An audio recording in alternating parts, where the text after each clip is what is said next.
Good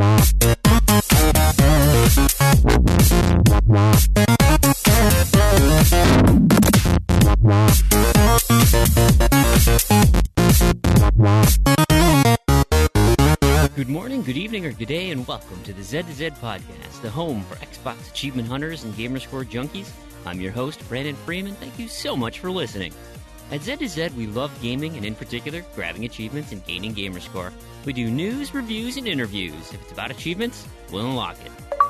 I hope you have your big gulp, gut-buster, gallon-sized mug filled with your favorite beverage, because this week is the Graw Spectacular Show. We'll be talking Graw, among other things, with lead designer of Graw and creative director of Graw 2, Christian Allen. We'll cover some more traditional show topics, but Graw! Please listen to Z2Z responsibly. You can find show notes for this show, as well as previous shows on our website, Z2Z.com. This is episode 17.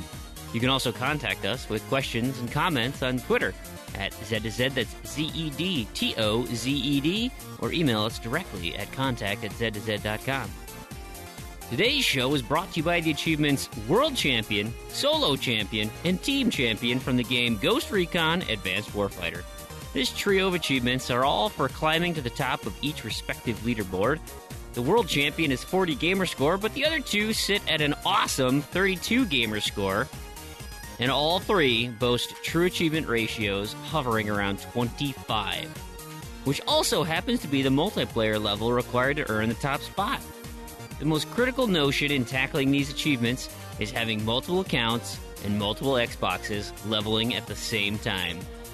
You see, any game played against players ranked 4 levels below you doesn't count, so a level 24 beating a level 20, totally worthless. So couple that with that each loss deducts points from your score, and you have really got a mind game of cycling and ladders, and just ask Randy, he'll tell you. So that is if you're climbing by yourself. Of course, there's always the occasional individual who wants to climb in and push the requirements a little higher. There are full breakdowns found at trueachievements.com, and just reading them makes my head hurt. Maybe we can ask for another leaderboard reset. Special thanks to developer and publisher Ubisoft for those gems. And if you, our fantastic listeners, have a suggestion for an achievement sponsor, you gotta let us know. You can contact us through Facebook or Twitter at Z2Z, ZEDTOZED, or email at contact@Z2Z.com. You know what? You could even post it in a podcast review. And today I'm joined by our normal co-hosts, Terrigan. How are you today, sir? I'm great. Thanks, Freem. How are you? Fantastic. Thank you. And, of course, Randy's on the phone. How are you? I'm great. I'm about to finish Graw. I mean, how good does that get? That's 9-something years in the making. That's fantastic. And today we have a special guest joining us on the Z2Z podcast. He's the CEO at Cerealin LLC Game Studio. He worked at Bungie on Halo Reach, Warner Brothers on Middle-earth Shadow of Mordor, the lead designer on Tom Clancy's Ghost Recon Advanced Warfighter, Graw, of course, and the creative director on the sequel, Mr. Christian Allen. Thank you so much for generously donating your time. Hey, very happy to be here. Well, that's fantastic. You're also a veteran of the U.S. Marine Corps. I mean, how did that come about? That's super interesting. Yeah. So I was in the Corps in the mid to late 90s, and then after I got out, I was served in the military police. I was actually in the Corps. I actually also served in the Army and Air Force National Guard in the military security police field.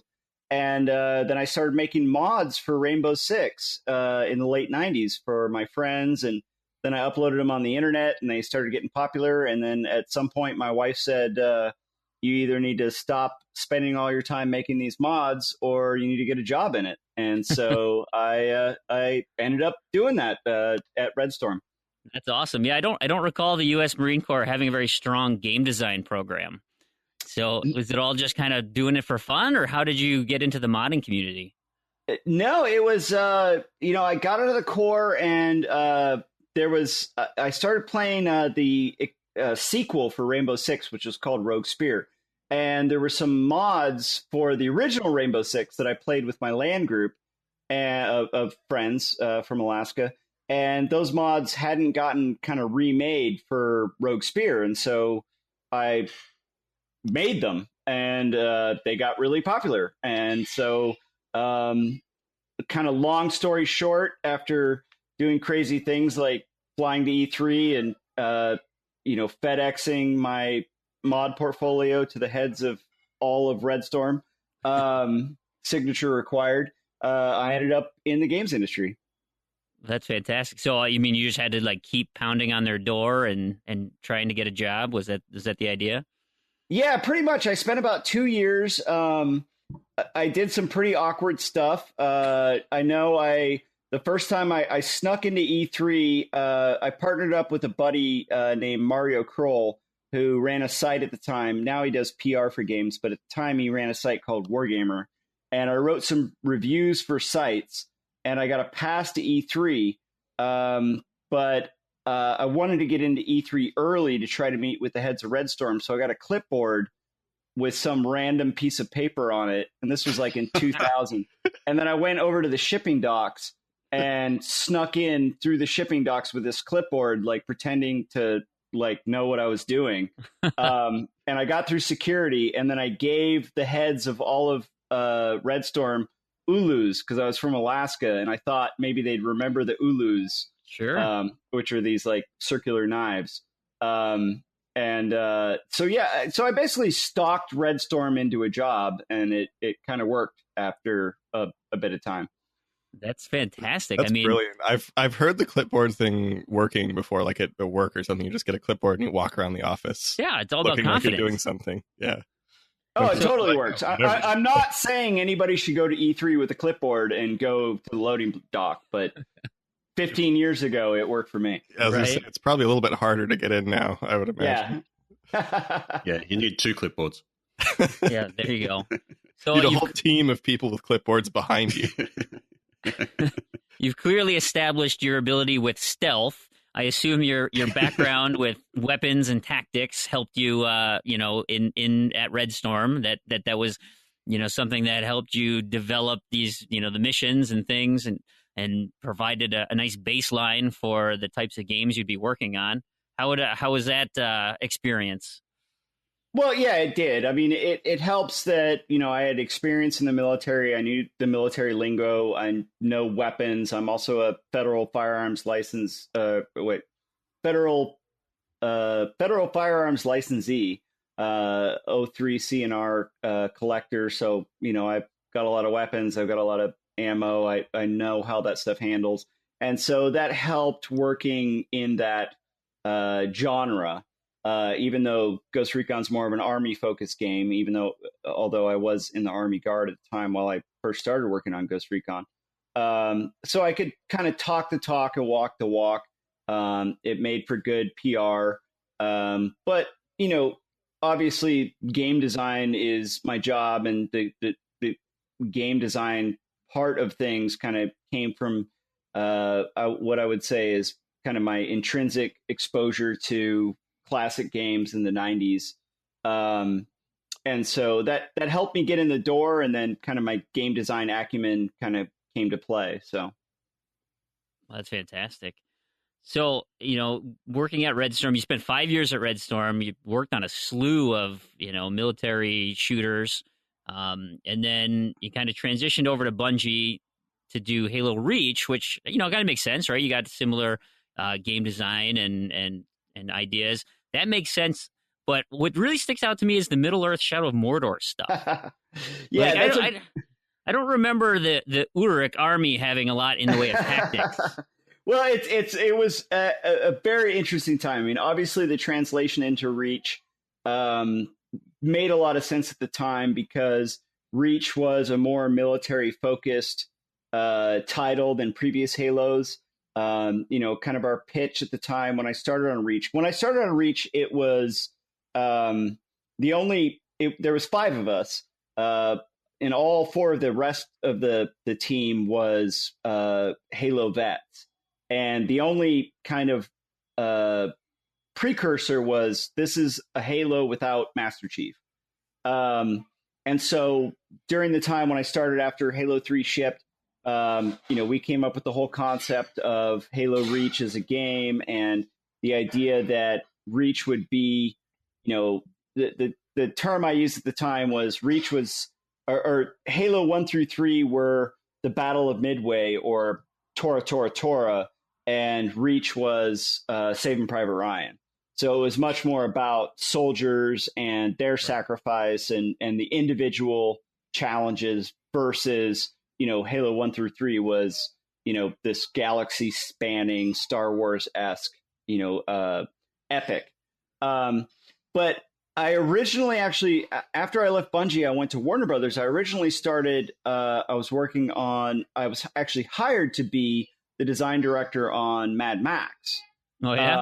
Yeah. So I spent a few months working on Mad Max, spent some time in Australia with George Miller. And then later, of course, then rolled on to Lord of the Rings with Peter Jackson in Australia. No, wait, New Zealand. God damn. So kind of Mad Max really kind of fit more of my, background, shootery kind of stuff. But there was a lot of changes going on in Warner Brothers. There was consolidations of studios. There was the purchase of Midway. There was a decision for Mad Max to be an outsourced project. So I joined the outsourcing team that eventually chose Avalanche based on their awesome conversion of Just Cause into kind of a Mad Max game. And then it just kind of came about that this, what originally was the Hobbit movie game, got presented to the studio. I'd kind of closed out Mad Max and it was kind of presented to me, and it was an interesting, challenge to try to make a AAA movie game that came out at the same time. At the time, Hobbit was going to be one movie, not three movies. Right. So a lot of things went on. I'm very proud of the team at Monolith and the broader Warner Brothers Seattle team that also included Surreal and Snowblind, that they finally, after 5 years, brought together a really excellent game in what became Shadows of Mordor. Oh, absolutely. Absolutely. Kind of to circle back to the Halo Reach discussion, when you were presented with that project, was it, you had mentioned the Saving Private Ryan piece of it, and it totally fits the ideals and what how that story played out. Was it helpful to know kind of what the end result of that storyline was going to be going into it, based on the lore that was presented? Or did that feel like limiting to what you how you had to kind of progress the story? No, that's a great question.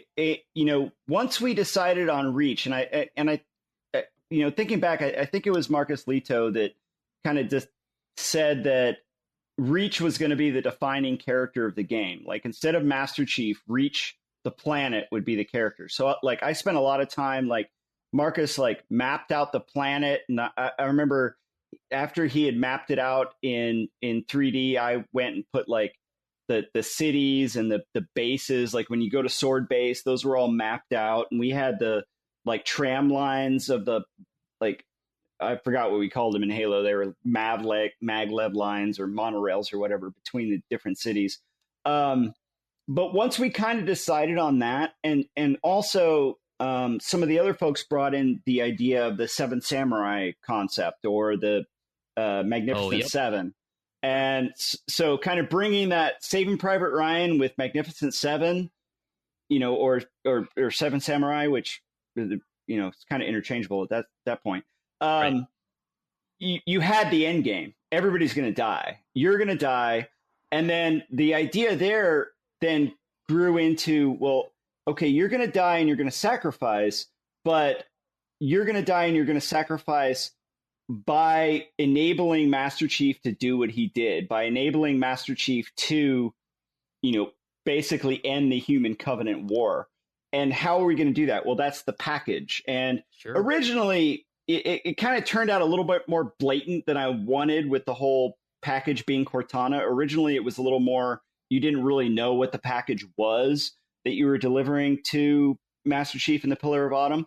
But I still think it had that strong point of you and this team of 7 men and women. Well, it ended up being 5, not 7. Sorry, we cut 2 characters. you and this team of men and women sacrificed your lives, but that sacrifice ended in humanity being saved. And that's what made Reach an impactful experience. And, all the way to the end scene of you fighting until your, spoiler alert, inevitable death, made that important. And I really believe that was an integral part of the game and an integral part of Halo lore. And I think I will be forever happy that I got to contribute to that in whatever way I did. Yeah, I mean, it's absolutely fascinating, and it's a terrible analogy, but it's like the movie Titanic, right? You know how the Titanic ends, but going along for the ride and seeing the emotional impact of all the characters involved, that's why you're there. And it was presented in such a way that was just magnificent, and it really fit with the overarching story of the Halo universe. I think it was just fantastic. Well, and I think it says something too, is when you like how when something ends, like you said with Titanic. I had this experience, I guess it was last season of House of Cards on Netflix. I accidentally watched the last episode first. And my wife and I were watching it, and we're like, that's weird. Because we kind of just thought it was weird. And then we go, and it turns out it was the last episode, but it fit in. And watching the whole season up to that point, watching the end didn't hurt the rest of the experience, because you want to know how you got to that point. So it doesn't matter that that everyone's going to die. Well, I think you have a lot of stories like that. I mean, it's a storytelling mechanic that when you're telling, especially a historical story, if you look at, Titanic is a great example. If you look at even Platoon, right? Like you knew Platoon was not going to end well, right? Because nothing ended well in Vietnam. It wasn't going to be like, hey, we won Vietnam. Awesome. Woohoo. Everyone's happy. Nobody dies. Yeah, exactly. Yeah, it's totally cool. Or Full Metal Jacket or any kind of military historical conflict where what the ending's going to be. I think you're maybe more invested in the individual characters and their experience. And I do believe that Halo Reach, I think did a better job of focusing on the individual characters and their experience and their growth and their sacrifice than any of the other Halos. I think the other Halos did a much better job, were more focused on this is the grand epic opera of all this massive stuff going on. And that's totally cool too, right? But that's what I'm really proud of on Reach, is that, it told a really a personal story of, what George went through, what Carter went through, what it took for June to abandon his squad in order to take Halsey out to allow her to do the work that she did in later Halos. Like that's the most powerful thing outside of all the cool game design stuff we did too. Absolutely. But on the narrative side, that's one thing that we never really pulled off in Ghost Recon was any really strong narrative stories about individual characters. It was always more of a geopolitical Clancy-esque thing. Yeah. And that's what was kind of cool about working on Halo, is that we, I got to work on more of that kind of character-based story versus, more of a, geopolitical kind of thing. Sure. I think they tried to do something similar with ODST, and it didn't quite work as well. The changing and shifting around of the characters and the groups didn't quite flow as well as Reach did. What did you think about ODST in that sense?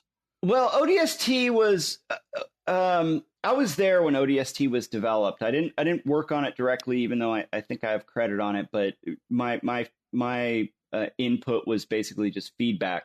And ODST was a challenge because of what the project was supposed to be. It was supposed to be an expansion pack. Microsoft wanted some kind of expansion pack, and originally it was kind of a DLC. And then, I had pitched that it was going to be the Arbiter Chronicles. And then at the same time, there was the whole Peter Jackson Microsoft Halo movie thing. and a team was delivering, was putting something together around that about the Forerunners. And then the kind of pitch came up about the whole noir approach. And I think two things. One, the team never expected that title to be a full price title. The team developed that game. And this is not me when I say the team that was working on that game developed it as a, kind of 0.5, $39.99 product. And then the publisher decided, oh, well, hey, this is getting really good reviews. So full price. Yay. I think that colors people's expectations. When they buy a 0.5, they expect a 0.5. When they buy a full title, they expect a full title. And expectations are definitely important. But they threw all the maps on a disc. I mean, that's worth $60 alone, right? Yeah. A lot of that was not the development team. A lot of that was the publisher kind of, or publishing side producers kind of like post like the game's gold, but now it's got to be $60. So let's throw more stuff onto it. And that kind of stuff is tough for developers because you work for, a year under a certain set of guidelines. And then, hey, this will be a cool side story in Halo. And then all of a sudden it's a full price title. And that's a challenge. But I mean, I think ODST, it tried to do something different. It had a lot of limitations from a content perspective and a team perspective. And again, I think it would be remembered better if it had launched as its original, idea of this, kind of 2.5 expansion pack kind of title.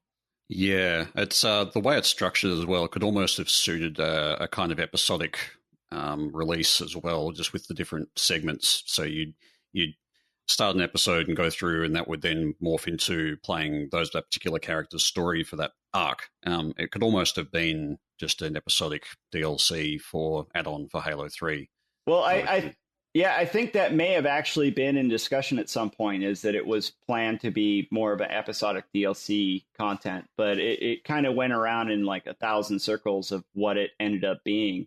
And I think if you go back and look at the content, like especially the amount of work that was done in kind of the backstories and the terminals, and I mean, there's a ton of stuff there, but I think the way it was shipped and the way it was sold and the way it was marketed kind of took away from the game. And that's a challenge in games today. I mean, I'm dealing with it right now with one of the products that we're going to talk about later, Hotel Blind, is that, you present a product and, how it's sold, how it's marketed, what it costs, what platform it is on, all determine people's perceptions of what they're supposed to get. And, they, expect a certain amount out of an iPhone game, certain amount out of a PC game, certain amount out of a console game. And sometimes that those things don't line up, and people, disparage or get mad at content because they expect something completely different based on either pricing or platform or marketing, when, maybe something doesn't always have to be, every, TV show doesn't have to meet the quality of, Full Metal Jacket, right? It's like, we're happy to watch The Office all day long. We're not going to compare The Office to Full Metal Jacket and be like, well, it's not Kubrick, so, this sucks. But, games still have that challenge of,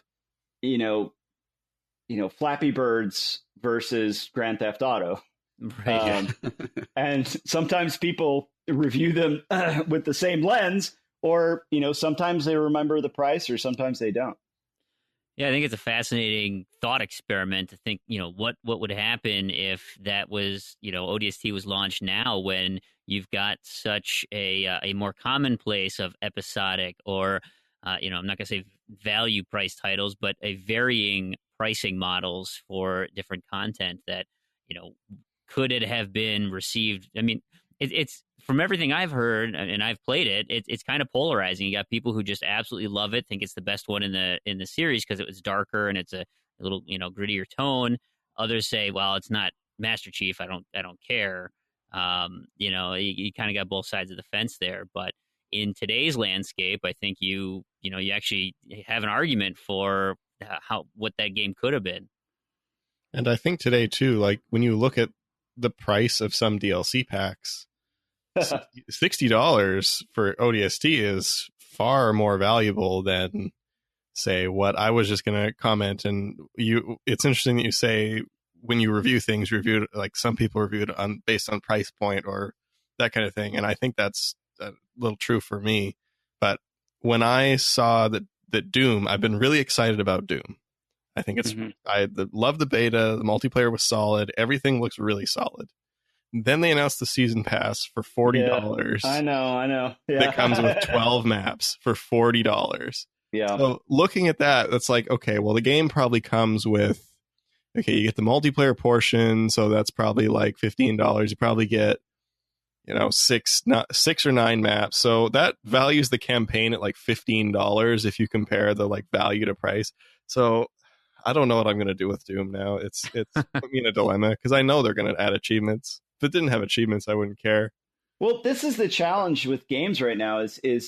I launched Epsilon, and I say we. Cerealand launched Epsilon in October, and early access on PC. So single player only, 2 maps, with a few game modes and a bunch of weapons and stuff, and planning and all that stuff. And we priced it at $7.99 with the idea of we think what we're shipping is worth $7.99. And that's the price of a Galdorn latte at Starbucks. And so, we want to build it to more, but we're only going to put it out at the price point that we think it's worth right now, hoping that the majority of the people would say, oh, this is $7.99. For $7.99, I get, this amount of gameplay, and this is the style of gameplay that nobody else is doing and nobody does anymore. And I want to support this type of community. So sure, throwing $7.99, I'll write a positive review. Now, for some people that worked, but some people don't take that into account. I ran into this on Takedown when we launched up against Battlefield. When we launched at $14.99, and people were like, "The animations suck. Battlefield came out this week; it looks awesome." And it's like, dude, that game's $60 and it's Battlefield. Yeah. It's like, come on, can you not? Like, we're trying to price this approach.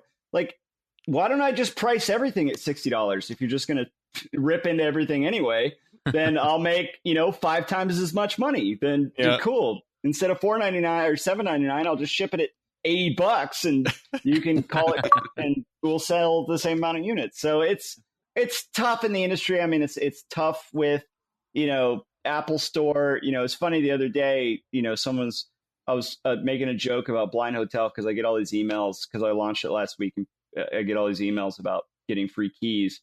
And I was like, it's $2. I'm not going to give anybody any free keys.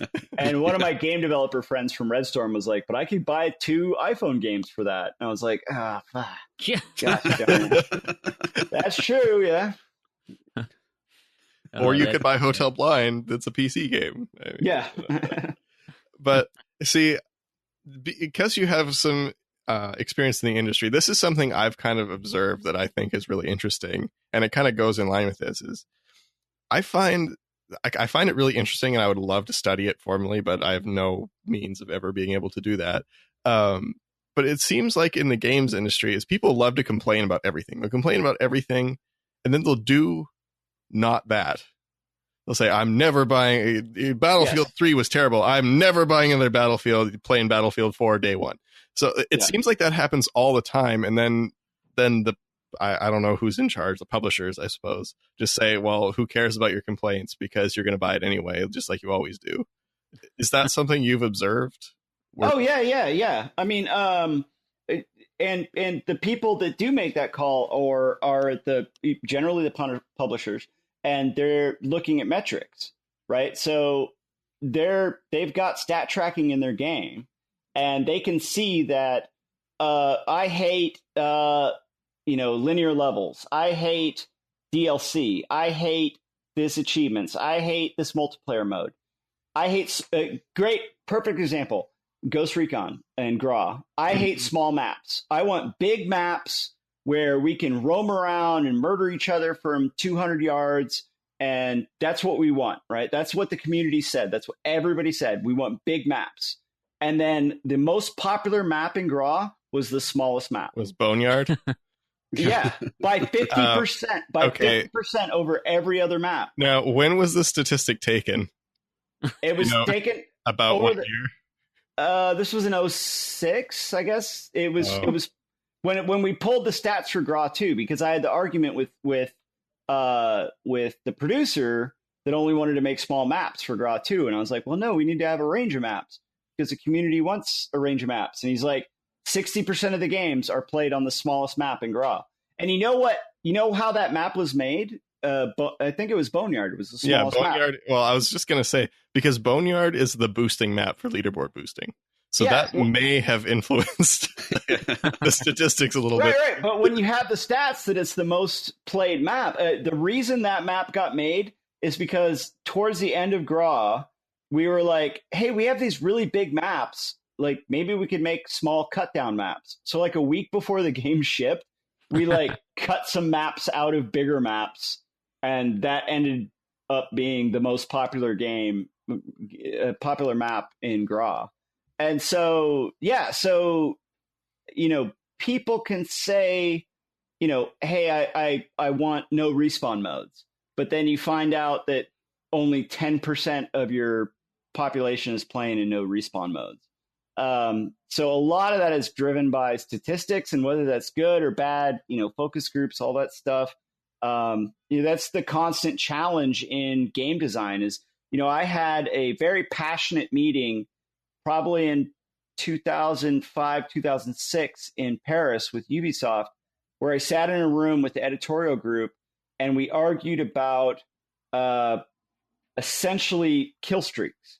And they were like, kill streaks is what you should have in games. And I was like, no, kill streaks are not good kill game streaks design. Are what ruined everything for me. Yeah, exactly. And so I sat in that room and said, no, this is bad game design. We should reward good gameplay. We should reward skills. We should reward people that are good at the game. We should not reward, people that, kill 5 people in a row and then they get a nuke to kill everybody else. Like, screw that. And unlocks and all those things. And I argued that. And then 5 years later, I was proven completely wrong when Call of Duty, and I may have been right philosophically, but I was wrong from a marketplace standpoint when Call of Duty just wiped the map by essentially just having kill streaks and unlocks. Well, and I really feel like that kind of just shifted. I don't know if it's the industry shifted so that became successful, or that shifted the industry because it allowed for this whole new wave of totally casual players to move in. And then it just exploded into everything is Call of Duty. Yeah, from my point of view, what happened was Call of Duty did that, and a few other games did that, and it was super successful, and everybody went, holy crap. How did Call of Duty get to the top of the leaderboards? How are they dominating everything? How are they selling 20 plus million units? Let's all do that. That's it from my perspective, especially from coming from Ghost Recon and Halo. That's what happened. Yeah, that kind of seems, that's kind of what I thought it was. And then that attracted I don't know. I feel like there's a lot of things that kind of shifted to the crazy, ridiculous growth in the games area in the last few years. But I don't know. Yeah, just on the kill streaks thing, I wonder if that's more about immediate reward. I guess from my own understanding, players tend to respond to positive rewards that they get for things that they're doing immediately. If you're trying to promote sort of a good teamwork and so forth, it's hard to really give good immediate feedback and bonuses for that sort of thing. Whereas a kill streak is a nice, really clear thing that you do that gives you an immediate sort of gratification and reward. And I suspect players like that, even if it's not necessarily promoting sort of a good sort of team-focused gameplay mode, if you know what I mean. I sort of wonder if that's why they've become so popular, even in spite of it being kind of bad for some forms of gameplay. No, that's definitely the case. I mean, back in the Rainbow Six Rogue Spear days when I was a modder, there was an aftermarket app that you could get, and they didn't call them apps back then. But anyway, they had this program that you could run that would track basically your performance in the game. And I had a buddy and this is going back to me and my, 6-8 person LAN group.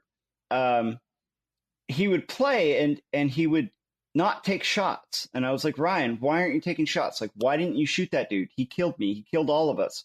And he was like, it'll mess up my hit percentage. I didn't have a good shot. And he's like, I hold a 97% hit percentage, and I'm going to hold that 97% hit percentage because I only take shots that are going to hit. And so I think you have that kind of long-term statistical thing of like, it doesn't matter if I lose this match because I don't want to mess up this stat. And then you have I don't care about helping my teammate because I got a Killtacular, or I got, whatever. I got this, reward, and I got this immediate thing. And I understand now as a designer, the power of those things, of achievements, and I'm sure we'll talk about achievements at some point. Yeah. But as a designer and as a gamer, it kind of makes me sad a little bit of like, back in the day, like, hey, I'm playing StarCraft Brood War, if I'm going to lose points for sacrificing this team of, squad or siege tanks, but I'm going to win the war, right? Like that was the goal, right? Like not like get 100 kills with siege tanks. It was win. And so, yeah, I mean, I get it. I understand the psychology, and it is very much a thing, and it is very much a driver, and is very much something that as a professional designer, you, in my opinion, unfortunately have to work towards. It also makes me a little uncomfortable as a designer and as a professional, because I think it feeds into the current climate of making addicting titles that are designed to extract money from people. And I think we see that a lot in free to play. And it's kind of like, to me, it's like, do you want to make Transformers the movie or, Full Metal Jacket, right? It's like, yeah, Transformers makes a friggin' ton of money, and it, feeds people's endorphins because they don't know what the hell is going on and everything's exploding in their face the whole time. But Full Metal Jacket's a little bit more of an impactful movie when it comes, to our culture at large.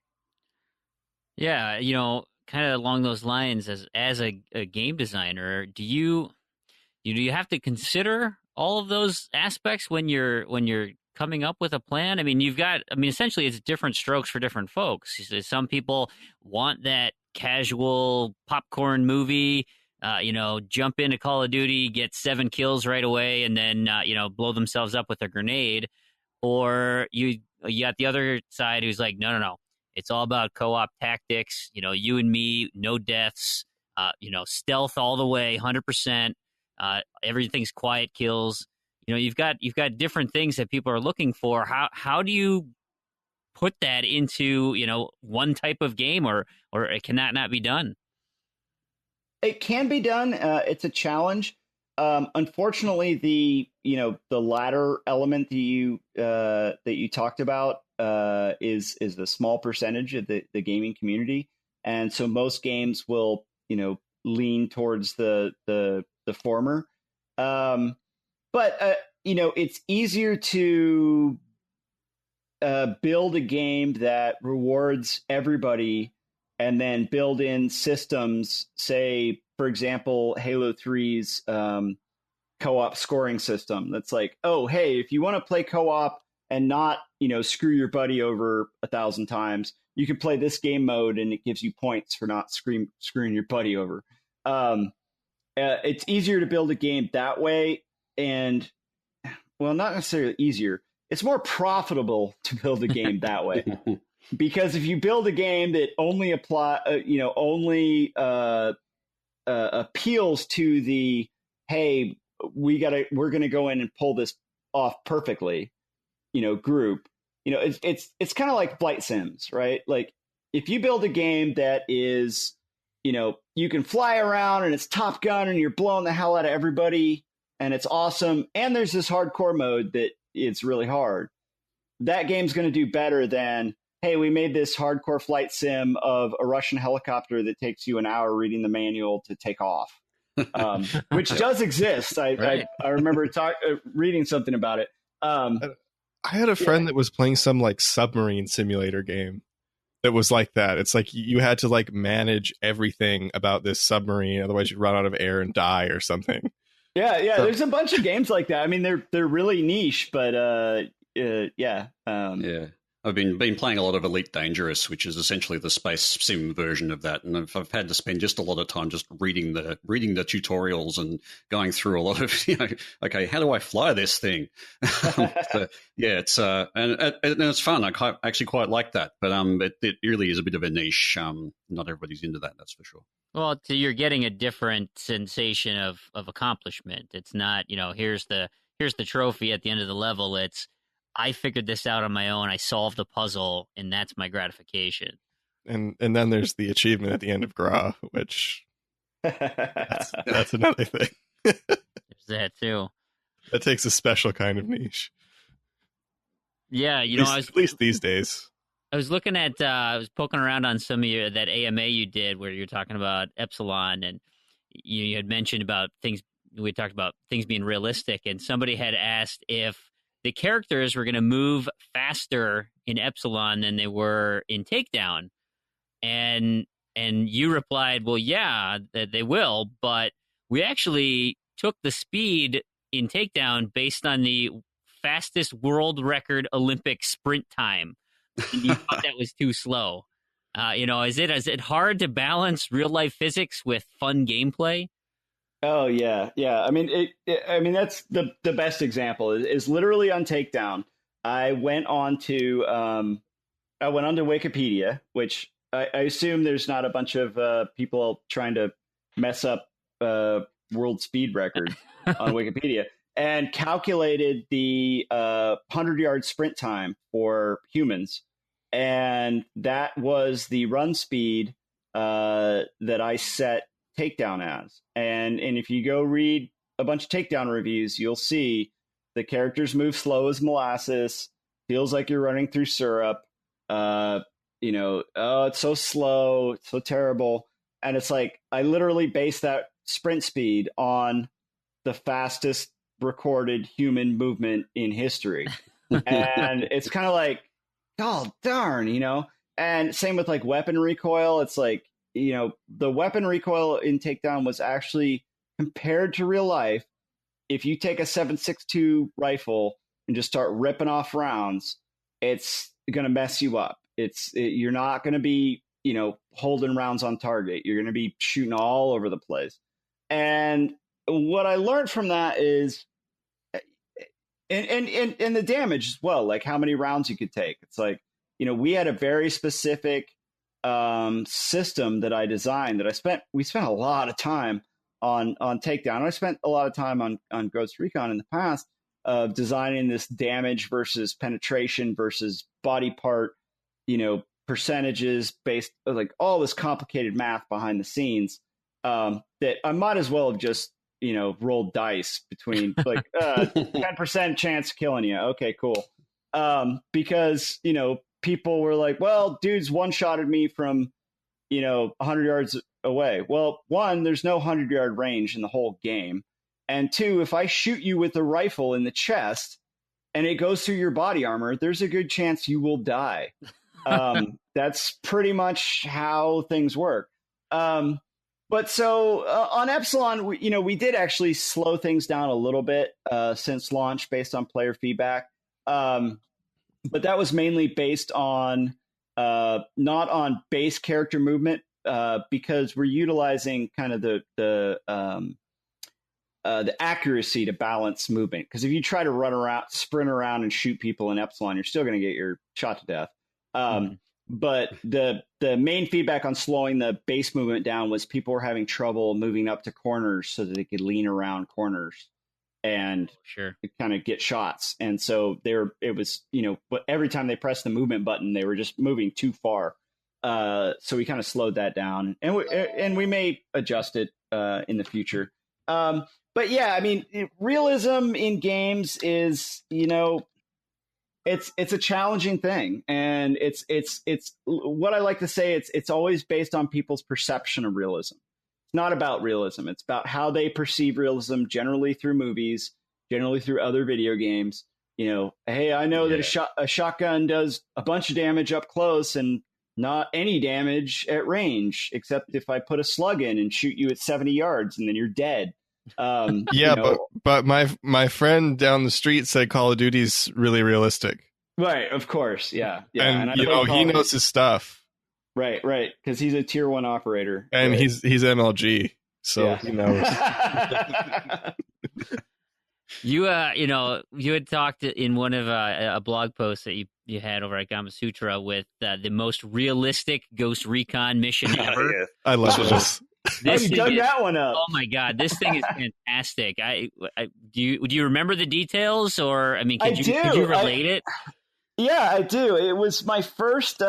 So it was actually my second mission that I scripted for Ghost Recon. So I got hired from, and I got to dig up this file because I know I have it on a hard drive somewhere. I think it should be released as DLC for Gra with achievements. Yeah. So I think somebody needs to make that happen. Yeah. So I had like a month or two after I got hired at Red Storm, before I started working on Island Thunder, and I did some weapon design for one of the Rainbow Sixes, and then basically the rest of my time during this like month and a half, 2 month period was basically like bone up on the scripting system and learn how to script. And so I was like writing mission designs, and I was working with another designer, Matt Doman, to come up with like a manual for the community for mods on the scripting system. So I was kind of having to write that manual to learn the scripting system. The very first mission I scripted while I was in this kind of testing phase was you had to like chase through a map, and every time you got to a zone, a guy's head caught on fire and he ran around in circles or something. It was just like crazy. But then I sat down, I said, okay, I'm going to make a mission. And, I'd been in the community, I'd been on the forums, for years, because I came from Rainbow and I played Ghost Recon. And, they're always bitching about how unrealistic the missions were. Like, we took out, 8 tanks with our infantry on this mission. And why didn't we have, air support or blah, blah, blah, blah. And so I was like, you know what? I was in the Marine Corps for 4 years. I was an MP. I'm going to write the most realistic mission ever. And so there was this map called Fortress, was made for Ghost Recon 1. I think it was made by either John Sonderdaker or Jonathan Peden. And it was basically this base in the middle of the woods. So it was this like concrete castle-y kind of place with these watchtowers. And so I scripted this mission to, 1, learn how to script, and 2, showed that I could script, so I didn't get fired at my 90-day, cutoff. And it was basically you spawned into the game, and you had to go up into this guard tower, and you had to walk around in circles in this guard tower for 12 hours. And if you stopped walking around, if you didn't go to the guard tower, the mission failed. If you stopped walking around, the mission failed. And then there was a 1 in 500 chance, using a random integer, that sometime during that 12 hours, at a random time between 0 and 12 hours, a sniper would spawn way out in the woods at one of 5 random locations. And he would move to a kill point, and then he would shoot you. And if you died, you failed. If you fired your gun before he fired his gun, you failed. But he had like a 95% hit percentage. So like actually killing him was almost impossible. And then at the end of the 12 hours, you had to go back down and, report that you were done. And then if you didn't do that, you failed. But it was just kind of like, this is the monotony of actual military service. Like, you're not going out, to an airfield and blowing away 250 people. This is the most realistic Ghost Recon ever, is that you stand guard duty for 12 hours and someone may kill you, but chances are nothing's going to happen and you're going to walk around in circles for 12 hours. That's just absolutely brilliant. Yeah, it's Randy and I were talking about this, and it really reminded us both of Desert Bus. I don't know if you know that game. It's from the Penn and Teller game. It's actually the unreleased Penn and Teller game. That's right. Yeah, somebody found it, got a ROM, then now it's like a thing to stream it. No, I haven't seen that. It sounds like kind of like Euro Truck Simulator. Yeah, Euro Truck Simulator is like Call of Duty compared to Desert Bus. Like, yeah, it's very exciting in comparison. I think, yeah, Desert Bus was like basically you've got to drive in real time across like Nevada or something like that. And it's between Las Vegas and Los Angeles or something. Yeah, and so it's just basically desert and desert and desert on this straight road, and the bus always leans to the right or something like that. So you're constantly having to counter steer against this thing, and of course you go off the road, you die. Or and it takes like 8 or 10 hours or something to do it. And they were originally going to have, because I was reading up on it a little bit, but they planned on having a contest, and I think you had to do 4 trips. So oh my God. It was 4 trips or 4 round trips. And the first person to do it won a trip on an actual desert bus in real life between those 2 cities. But it was like a party desert bus. So it was like a fun desert bus, but you're still on desert bus for like 10 hours. It leaned to the left. Brilliant. The party bus did. To the right. Yeah, and then was Roundabout did kind of a tribute to that where they did Desert Limo, and it's the same thing. They have an achievement for that one. Oh yeah, that achievement is brutal. And that's easy. That's easier than Desert Bus too. It's a few hours shorter. Gosh, that's insanity, pure insanity. So why don't we move into the absolute insanity of achievements? Yes, that's why I'm here, right? I mean, kind of. We got a little bit of everything. Achievements, got Shovelware Cemetery, other goodies. So, Randy, you're the one who's done it. I mean, I can't even fathom. I wrote up the intro's achievement sponsor for it, and it was just difficult to type out a paragraph about this cycling and all sorts of crazy stuff that you do. Okay. So I guess we should start off with some terminology, because at least later in the show or now or whenever, I'm going to be talking about cycles and level ups and probably some other stuff that I'll forget, but I'll just get those out of the way. So a cycle is a moving up and down 4 levels. So the way the system works, and correct me if I'm wrong, Christian, I don't remember. I don't know. Oh, okay. So when you play ranked matches, if you beat somebody that's 4 levels lower than you, no point. And then the other thing is the invisible XP points that count for the leaderboards. That's what you're going for, is these invisible XP points. And so when you beat somebody that's 4 levels below you, they don't count. Nothing happens. You can play the match, but nobody moves on the boards. The person losing doesn't go down, and you don't go up. So a cycle is one up 4 levels, one down 4 levels, and then levels are just, they say they're true skill, but they don't behave like normal true skill. So it's not really true skill. It's based on an ELO system that is separate from true skill. Okay, that's what I thought, because I've manipulated plenty of true skill leaderboards, and this does not work like true skill. So do you remember much about that point system? Because I still have yet to figure it out. So maybe I'll need to, maybe I can dig around and find the design document on that. So the general story about Ghost Recon Advanced Warfighter achievements is that they were designed at the time when, so I'll give you the general story, and then I'll give you some specifics, and then we can dive into all sorts of fun stuff with achievements and how I hate them as a developer, not as a player, because I don't have that achievement. I've got some unique Ghost Recon achievements, but not that one. Ghost Recon achievements were designed before Xbox and Microsoft knew what achievements were going to be. So at the time when they were first designed, and it was Gary Stelmach was kind of driving the show on achievements, and I was somewhat involved.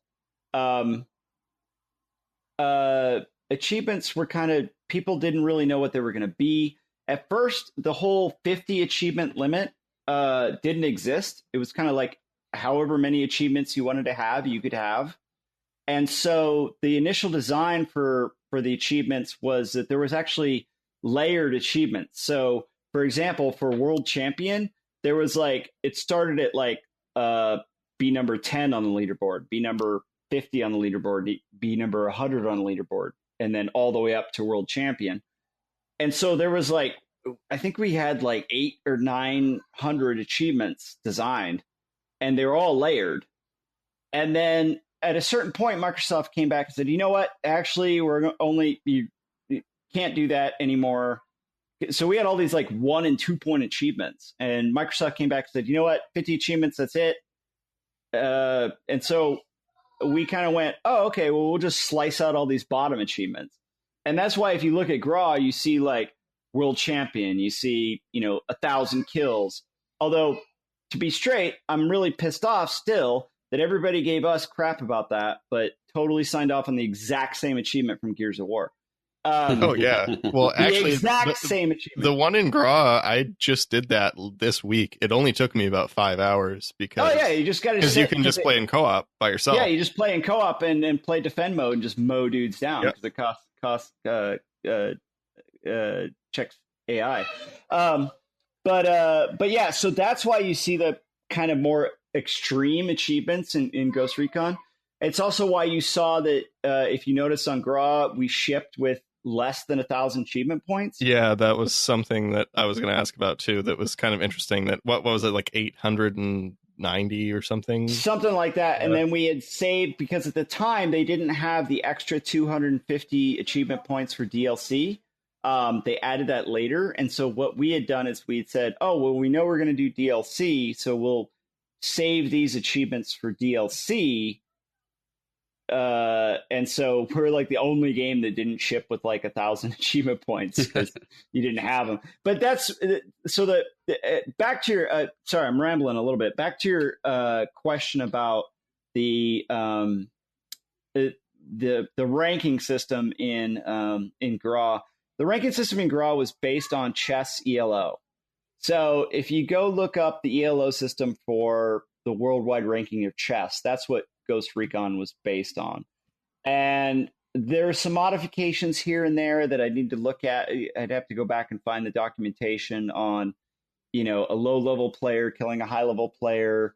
There was some documentation or some modifications made based on griefing and cheating, because generally, chess masters don't like throw games to like let their friends rank up, and stuff like that. So it had a challenge. And then on top of that, it was the first time that we'd added a ranking system into Ghost Recon. So we came up with the whole, there's the 5 different nations based on, what country you are and all the different ranks. And that kind of got applied to the actual ELO system in a way that the ELO systems are not really built that way to say like, oh, you're level 25 or you're level 1. They're more of like, you're better than everybody else, or you're number 17th in the nation. Mm-hmm. And so sometimes that gets confusing for players because 2 level 15s aren't necessarily the same skill level. Like 1 level 15 may be like, depending on how many people are playing, which also affects the system, 2,500 number above the other level 15. But because they fall into that bracket, they're both shown as level 15. So, in hindsight, it was honestly, probably we could have come up with a simpler system that would have been more easy to understand versus we were trying to fix a lot of problems with online gameplay, like griefing and team killing and, me and you join it up. I shoot you, you shoot me. And it's funny because, the knowledge that I took from that system that I took into Bungie was that you can spend months and months and months trying to create a system that people can't game. And then, Grief Gra leaderboards will be at the number one on your leaderboards within a month. Yeah. Well, do you remember, like, this is the one that has always gotten me. Like, I mostly get like the team and the solo where it's just some kind of cumulative point gain.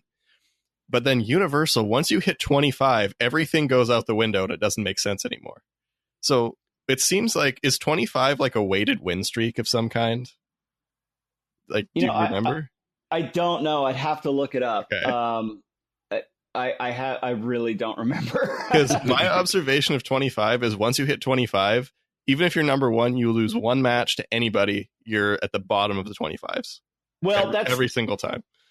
I would not be surprised. That's one of the problems with the ELO system in chess, is that basically in chess, if you lose to someone that's lower rated than you, it massively drops your score. And that's just how chess does it. So if you're like, number 2 grandmaster and you lose to like random dude off the street, like it doesn't just knock you down a peg, it knocks you way the heck down. Yeah, and then it takes you forever to build back up to that point again. And then you got to bang against the wall. And at the time it made sense. It's like, at the time it was like, we're trying to develop this ranking system that will be fair. And we're kind of like, well, chess has been doing this for hundreds of years. So let's just do what they do. And that makes sense, right? Well, like, do what chess does. It actually works surprisingly well in deterring blocking. That's another term I'll define. Blocking is when you intentionally push up the leaderboards trying to stop other people from passing you. So with the intention of blocking people from getting the achievement. So that's where we'll define it. It's not just you want to be the best. It's you want to be the best so nobody else can get it. Well, so nobody else can get the achievement ever, even if they're just going to pass you and then drop.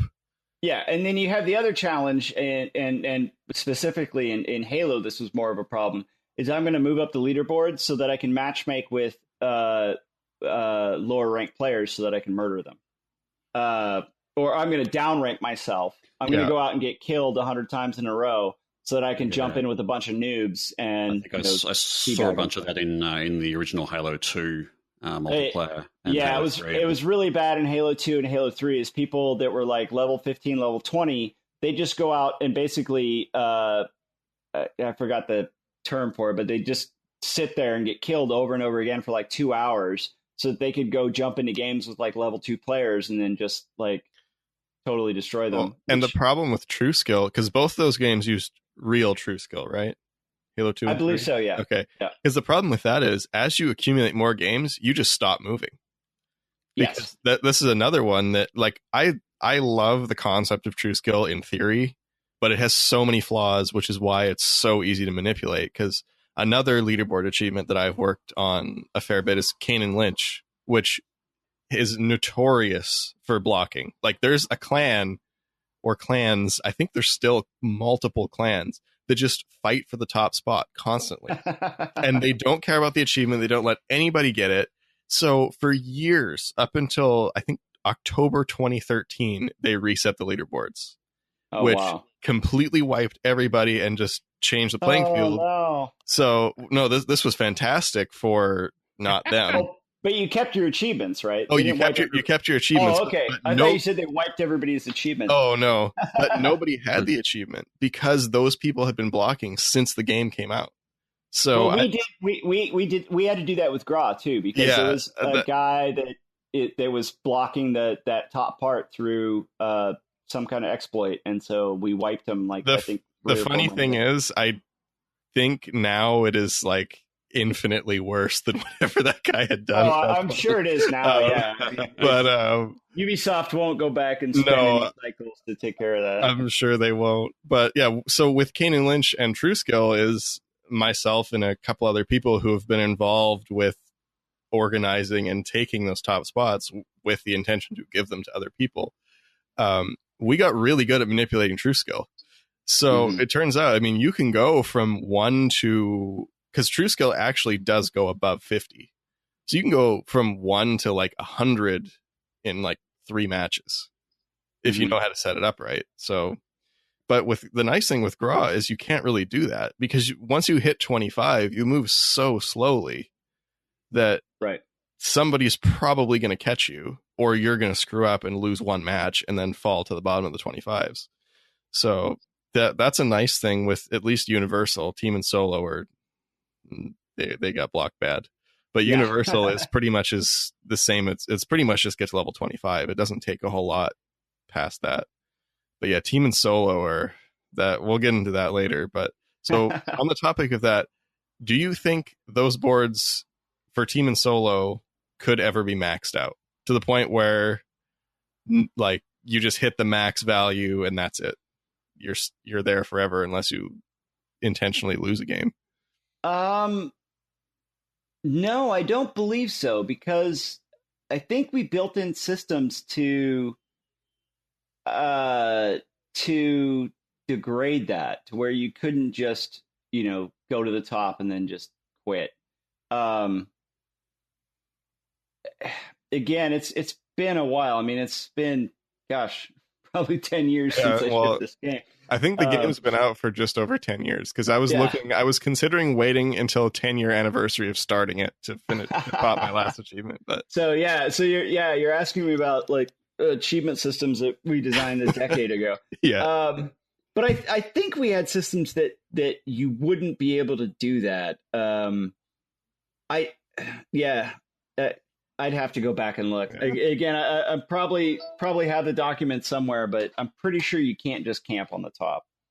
It'd be interesting if we could find these documents. I think it's so appreciative that you actually had a design philosophy going into it, and you weren't just some really vindictive person who set these things up. How can we make nobody ever complete this game? Yeah. Oh, especially because we've taken so much heat over it. I mean, like the same year that we won the BAFTA like Game of the Year award, we won like 3 or 4 like worst achievement, of any game ever. Because the other thing you have too that the community hates is the odd number achievements. See, I don't care about odd number achievements, but some people it just drives them crazy. Them nuts. Yeah. And then again, since some of the leaderboard ones are odd point ones, even if you get everything but the leaderboard achievements, you're still stuck with an odd number. Oh yeah, that's the thing. Again, it just came from having really no concept of what a achievement was supposed to be and what achievements were. And then also, again, that whole idea of the layered achievements where we had like 100 achievements, and then, they used, when we first did them and they added up to like, 10,000 points. And then it was suddenly like, oh, you can only have 1,000 points. And it's like, well, crap, delete this, delete that, delete this. Okay, well, they all add up to 1,000. It'll be fine. And we want DLC now, so yeah, exactly. Having been in development for so long, so how have you seen achievements change? Do you think it's for the better? Do you think it's worse? How much do you hate them? Well, I still hate them with equal passion, and the main reason I hate them is, and not as a gamer or as a game advocate, just as a designer, because they always seem to like come back and bite me in the ass. They always seem to be a pain in my butt. I mean, on Gra, they were obviously a major pain in the butt. In Gra 2, I think I already told the story of, we made an achievement that was healing your buddies. And so everybody in multiplayer shot each other in the knees to heal their buddies. And it's like, I was trying to be good. I was trying to encourage good behavior. Well, there was another one in Gra 2 as well with the DLC that had an issue. I haven't made it to Gra 2 yet. That's coming up one day. Yeah, I'm sure there are. I mean, I got one in Halo Reach. There's the hijack a Banshee, where you gotta steal the enemy's ship. Well, the way it's coded is that as long as you've got someone against you, you can take any vehicle. So at the beginning of one of the missions, you can shoot one of your Marines in the head. They turn hostile and steal his helicopter. And you feed with cops. Exactly. It was funny because on Reach, there was this vehicle called the Kodiak that didn't ship with the game. And the Kodiak was a 6-wheeled APC with a quad 80 millimeter flat cannon that kind of deployed like a siege tank from StarCraft. And it was the most badass vehicle in the world when it was deployed because it just murdered everybody. But then when it was moving, it was kind of like this paper like anybody could kill it with a grenade. So it got cut because it was either like overpowered or totally underpowered. It could never be kind of right in the middle. But I made this, one of the achievements was going to be called Go Away Bear, because I've got this YouTube video where I yell at a black bear in Alaska. And if you killed the Kodiak with a pistol, you got the achievement. And so I wish that was there. But I mean, achievements are just, they're hard to do. They're buggy. I mean, I've still got an achievement in Epsilon that I've been trying to fix. Like we've got 2 single player missions that shipped on early access in Epsilon, and both the Steam achievements are set up exactly the same way in each one, and it works in one and not the other. And I can't figure it out why. Like I've literally beat my head.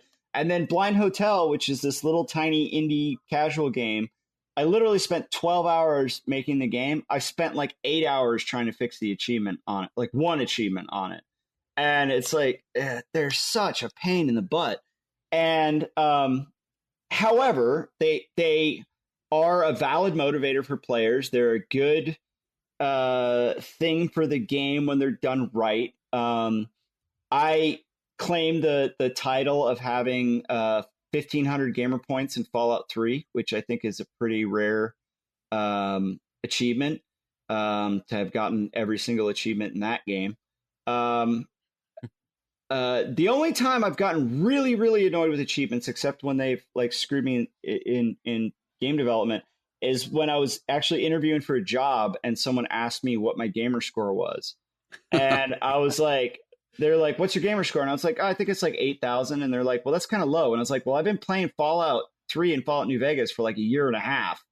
So if I'd played a bunch of crap games, I'd probably have a high gamer score. But since I'm only 8,000, I don't qualify to be your design director. Like, are you freaking serious?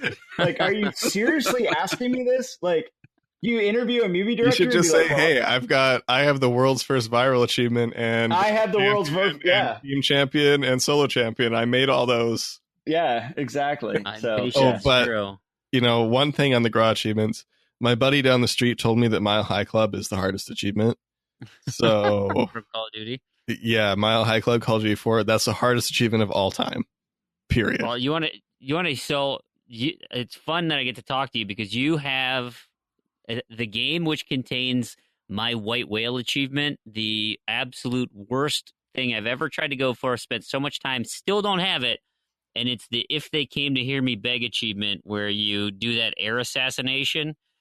You not die on, because you do an assassination before you hit the ground. Oh my God, that is like the worst. What, on Halo Reach? And on Reach. Yeah, it's Halo Reach. It's where you basically jump off a cliff and you try and get an assassination on a dude before you hit the ground and die. It was ages ago when I did that. Oh my God, I have like literally tried. Well, okay, I'm going to say I tried for hours, and I definitely tried for hours. It does not pale. It pales in comparison to any sort of GRAW leaderboard movements. But the fact that I spent more than 4 hours on this thing and still don't have it drives me nuts. Yeah, that's a tough one. It's funny you brought up assassinations in Halo Reach, because they were actually really controversial during the development of Reach, because a lot of people on the development team and in testing were like, because the core idea is you can press B behind someone and melee them and get an instant kill, or you can hold B and do this cool, animation, break their necks with your legs and all this fun stuff. And a lot of people are like, well, why would any serious, multiplayer competitor take the risk to do this fancy move when they could just tap B and kill them? And I was like, have you seen people teabagging? Like, institutionalized teabagging. It doesn't matter. It's for fun. It's not taking anything away. Yeah. Well, it makes you, and it's funny because as soon as we actually put it into gameplay, because the way we prototyped it is we actually took the vehicle, what do they call it, hijack points, and actually just stuck them on a character. And so the first iteration, you actually just jumped on the back of the guy and then just punched him in the head with a grenade, like over and over again. But yeah, as soon as people could do it, they're like, oh yeah, like I'm totally like, making you my, my person in multiplayer. So I totally want to do it. I'm owning you. Yes, I'm owning you. Or I guess if it's it's poning. Yeah. But yeah, Is the that air what the one cool is kids are saying these challenging. days? Poning. Get wrecked. So, are you surprised with the lengths that people will go to for achievements? This is kind of me specifically, but you can also say it in general. No, I mean, I on one hand, yes, the lengths that people go through to get these achievements. I also want to Why are you going in and shooting your buddies for heal points? Yeah, I also want to Yeah. note here, just in case you didn't know, I have 6 Xboxes, 6 Xbox 360s. just so you know, you can guess what they're used for. Yeah. So, but I on Fallout 3, I went back through and loaded the various different levels to get the bad, like the negative karma achievements. And what that meant was that, like, I needed to be level 5. So I'd load up a level 4 save game, and then I'd just go murder everybody until I got negative karma, and then I'd get the achievement, and then I'd load level 9, and then I'd just go murder everybody until I got the negative achievement. So I kind of, because it's kind of like once you're at like 1350 in a game, you're like, okay, well, I got to get to 1500. Like, come on. And I got to have at least one game on my portfolio that, if I interview with a game company, I say, well, do you have any 1500 gamer score on any games? Yeah, I don't think so. You gotta sign up for true achievements, because then you can track your achievements and get addicted like us. No, that's I mean, this like Fallout Shelter, like I've been playing it like since it came out on my phone. And I've got like $1 million. I'm maxed out on money. I can't add any people. And I'm just doing objectives over and over and over again, even though there's like absolutely real no benefit for me to do it just because they're addictive. And so, I get the appeal. It's a challenge because as a kind of what I perceive myself as kind of a pure core gameplay designer, like I intrinsically kind of don't like those kinds of rewards. Like as a designer, I go like, well, I don't want to reward the player with, cheap points. I want the player to just like feel the experience, and they're so satisfied with the experience that it doesn't matter that they, got some points or got some coins or, I just want them to love the core experience, which I still believe that and feel it. Although as a professional game designer, I have to accept that people really like coins and points and pop-ups and things like that. It's like, okay, we got to give you coins and points and pop-ups and things that reward you because people really like that. And they will choose to do something that gives them lots of coins and pop-ups over something that maybe is just more intrinsically, go watch whatever Citizen Kane. So they're good. They're good. I mean, they've made their mark. I mean, obviously Xbox introduced them first, and now every other platform has copied that. So I think that's except for Nintendo.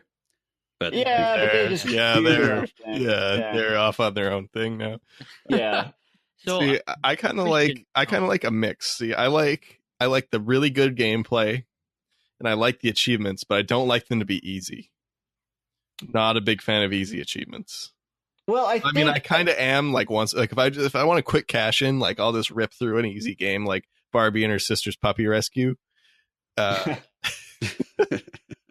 Well, for me, the key as a designer is to make sure that one, you have achievements that are compelling to people, but two, harkening back to that shoot your buddies in the leg achievement, trying to make sure that you're not making achievements that reward or that encourage game-breaking behavior for other players. Yeah. If you have an achievement that is, get 1,000 headshots, and you jump into a game where everybody else in the game is trying to get the 1,000 headshots achievement, and you're just getting your ass smoked because they'll only take headshots, that kind of ruins the game for you when you're not trying to get the achievements. So trying to think of achievements that are like, positive, especially in a multiplayer environment. Single player is not as bad, but in a multiplayer environment, one of the worst things that can happen is you jump onto a team when they're all trying to get a certain achievement. and you're like, I just want to play the game and win and have fun. And they're like, okay, well, we're going to just only use grenades because we're trying to get the grenade achievement. You're like, what the hell are you doing? Like, just go in a match with yourselves and grenade each other. Like, come on. Yeah, there's something to be said for that in games that don't allow those kinds of achievements to be unlocked in private matches. And that's when you kind of get that abuse where people are going into the ranked matches or public matches to go for those achievements because they've got no other option. And I think in a lot of cases, if they had the option to go into a private match, they would. And I think that's an interesting sort of choice by companies who've done that to allow those, or to force people into those kind of multiplayer modes to get those achievements. And it really does impact other people's gameplay. So it's No, that's a very good point, because we actually had that exact discussion on Reach, and the argument for forcing them into public matches is to stop people gaming the system by setting up a private match and going, okay, we'll all grenade you 5 times, and then you can all grenade us 5 times. But that makes sense from a design perspective of like, we're not going to let people game the system. They're only going to get legitimate kills in public matches. But then you end up with a whole team of people, only throwing grenades or only trying headshots or only trying to jump assassinations, not doing anything else. And you're like, what are you doing? The people are going to be trying to game the system regardless of what you do. So it's potentially more beneficial to give them a place to go and game the system in peace and quiet and let everybody else get on with playing the game, and don't be too worried about the integrity of the sort of the achievements in those senses, I guess. Yeah, or come up with achievements that aren't, if you have achievements that are gameable like that, or that will ruin the experience in a public match, maybe axe that achievement and come up with some other kind of achievement that can be achieved without gaming the system or without ruining the rest of your team's experience. Well, and I think there's something to be said too about like impossible rank match achievements and reasonable ones. Like, I've been playing a lot of Killer Instinct lately, and having 6 Xboxes, most of the stuff I do in multiplayer is against myself. That's they're old games that I started years and years ago. No one plays them anymore. Like cheating and stuff, right? It's not cheating by true achievement standards, okay? So, but I've been playing a lot of Killer Instinct lately, and their achievements are super reasonable. It's just like win 20 ranked matches.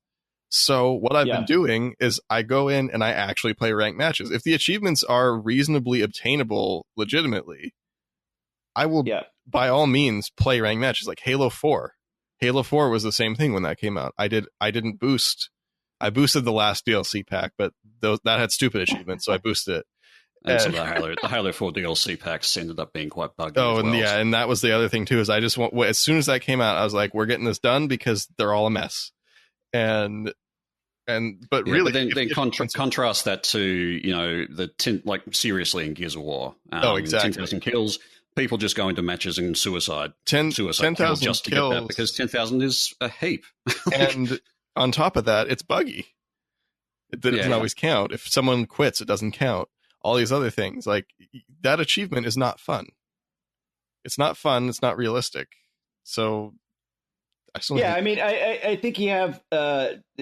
It's always a challenge, and you have this bar that's kind of the psychological bar that you don't necessarily know when you're developing them. I mean, I ran into again just my most recent experience with what would be considered achievements, the objectives on Fallout Shelter, and I opened it up, and one of them that popped up was kill 60 Deathclaws with no weapons, and I was like, I've been playing this game for months. I've never successfully killed a Deathclaw with no weapon. Like, that is going to take me like a year to do. So no, I'm not going to do that. And then Fallout, you can delete objectives as they come up. Mm-hmm. But it was just like so insane that it was like, and it was like, what you got was like $500. And I was like, what? Like, who came up with this? Like, and I know what it was. I know it's a program that's because the objectives in Fallout Shelter kind of generated, you only have 3 at a time, and they generate them each time a new one comes up. And it's probably an algorithm that said, kill X number Deathclaws with, X, and it said like 300. Kill X number of Y with Zed. Yeah, exactly. And it like came up and it was like, oh yeah, that's insane number. Like I'm not even gonna bother ever to try to do that. And well, there's another game like that too, Bomberman Act Zero, which is probably there's a new champion, but aside from on the 360, aside from Gra, it is, I believe, the most time consuming full completion for achievements. Something clocking in between 500 and 700 hours. Nice. And it's break 1 million blocks in Bomberman, which Dumb. in a bad Bomberman. Like, this isn't fun Bomberman. This is Bomberman Act Zero Bomberman. And it's like, what are you thinking? Like, who thought that achievement was fun? It's not fun. Yeah. Like, do you think I'm going to play Bomberman for like 700 hours? Well, ask Christian, when you guys sit around, do you guys just come up with ridiculous things and say, yeah, that would be really funny, people would hate us? Or let's troll the gamers with this one. I think some of that kind of stuff is more of like checkboxes. Like, you can't ship an Xbox game without achievements, right? Like, it's required. You're not allowed to have like, even if I like pull up here, like, I don't even know what Takedown Red Saber achievements. Like, I have no recollection of what achievements that we had to I think come up that with. one was beat, because I looked at that one the other day, actually. I think it's just like beat all the missions. Yeah, it's like beat all the missions, complete all missions in Tango Hunt, all minutes in Bomb Disarm. But yeah, that was just like, sorry. Oh gosh, I need to have 20 achievements because it's a XBLA thing. So I'll just come up with some, because I had to script all those like in my own time, and so it was just like, the easiest achievements to come up with. Now I could have said, I could have thrown up one in there that said, kill 100,000 enemies, or win 10,000 co-op matches with no team deaths, which would have been completely insanely impossible in Takedown. But I think a lot of the kind of just bad achievements are more along the lines of like, it's more along the lines of the achievements are just a second, thought. Yeah, sure. Filler for things that are required to get the game to release. Yeah, it's like we got to put these in. It's like why, we actually spent like on the assassin achievement for Gra, because those were DLC achievements, we had more time to kind of think about what would be cool achievements. And at that point, we knew more what achievements were going to be. And so that's what would have had more feedback as well from players, I guess. Yeah, exactly. So it was like, oh, this would be a cool idea for this viral achievement, of that if you kill someone with this achievement, you get the achievement. And actually, though, I got pushback. I remember I got pushback from the engineers on that achievement, saying like, well, eventually everybody will get it, so it doesn't really count as achievement. And I was like, yeah, but that's not the point. It's more about like driving people to go out and try to, be more integrated with the community, and saying like, hey, if you have this achievement, come play with me, and I have the achievement. So, it was kind of this idea of like spreading. It's not necessarily an achievement, which was much more of like, be the top of the world leaderboard is an achievement, but the assassin one was much more of like community oriented, kind of like, let's all play with different people, because if you're playing with only people that already have the achievement, it's better to go out and try different things or something. And it's interesting that was the intention behind it, because on True Achievements now, there's a whole viral month that's dedicated to that includes that Gra achievement. So you get people that have the viral achievements matched up with people that need them, and then you pass them to each other. Yeah, dude, that's it's awesome. kind of it's a sharing kind of community event, and people love that. It's great. Yeah, that's. I think I'll probably have that written on my headstone, that I was the first person to have a viral achievement. It's interesting. Like, it's just so cool that that's the intention behind it, and it actually kind of became that. Because now too, this is that you have the population of Gra, aside from boosters in their own lobbies, is pretty much zero. Oh right, yeah. And now that not everybody does have that achievement, so just the other day I was playing co-op to get the last of those co-op achievements, and my buddy didn't have it, so I was like, okay, well, we'll hop in and you can kill me, kind of thing. So it's like, it's still being passed mean, I guess it's kind of shooting your friend in the knees a little bit too. But well, no, that's what's funny. When I had the discussions with the engineer, is that his concern was that it could be what did he say? This was Greg Stelmach. He had a concern that the viral pool might not be big enough. So, because it was introduced on my gamertag. So my gamertag is Cerelan. So once I logged on, the code unlocked the achievement for me. And then once anybody killed me, they got the achievement, and then on and on and on and on. It is pretty cool that you've actually got your gamertag hard-coded into the game. Yeah. And I have it on timestamp that I was the first person to have that, because there was another game that had a viral that came out like a week or two later, but we beat them. And so, but the concern was if I started out with the wrong pool of players, it could die again. Like not enough people would get it to spread it through the community. So there's actually like 9 or 10 other developers that had their gamer tags in. And the plan was, like, if it died in the first week, that one of them would log in like 3 weeks later and respread it out to the community. But of course, it turns out it went completely nuts. I remember I logged in, I got to work. We were in North Carolina. I was like, got to work at like 9 or 9:30 in the morning. And I logged in, and I was actually playing with a group of French players, because of course it's 9 in the morning in the East Coast. And so I was playing with these French guys, and they were the ones that got it first. So it actually started in France, and then you could look and you could see it spread across the time zone. Like it went from France to like England, and then you saw it on the East Coast, and then you saw it in Central America, Central USA, and then the West Coast. It was pretty That's cool. awesome. Yeah. Yeah, I was sort of getting away a little bit from Gore again. There was a question I had just about sort of the game development industry as a whole. I sort of noticed on Twitter you kind of talked a little bit about the whole whales mentality of game design and microtransactions and so forth. Yeah. And just generally, you've been sort of fairly critical, I think, of the industry and where some of the industry is going. So I just wondered if you wanted to sort of touch on that a bit, and maybe some of the wider industry issues like sort of work-life balance and crunch time and all that sort of stuff, gender imbalance and that kind of thing. I know you've probably got a lot to say on those kind of topics. Well, yeah, I mean, each one of those issues I could talk for hours on. I mean, specifically on the whales comment, it's been frustrating. The past few years, we've seen. First, a few years ago, you had the shift to social, right? Like everything's going to be on Facebook and blah, blah, blah. Yeah. Then it was the shift to mobile. Now it's the shift to VR or whatever the latest shift is. But what spurred that specific tweet is I was working on one of my games, and there was some Twitter post that was just like, how to monetize, how to get the most monetization out of your players. And I was like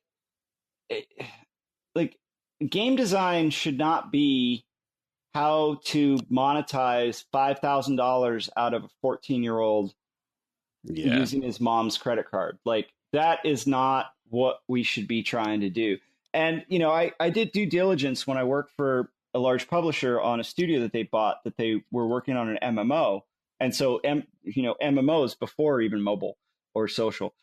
And, their big selling point was that out of their paying players, it was a free-to-play MMO, out of their paying players, the top, 3 paying players paid between $5,000 and $8,000 a year to play the game. And I'm like, and even at the time, I was like, that doesn't seem right. Like, that doesn't seem...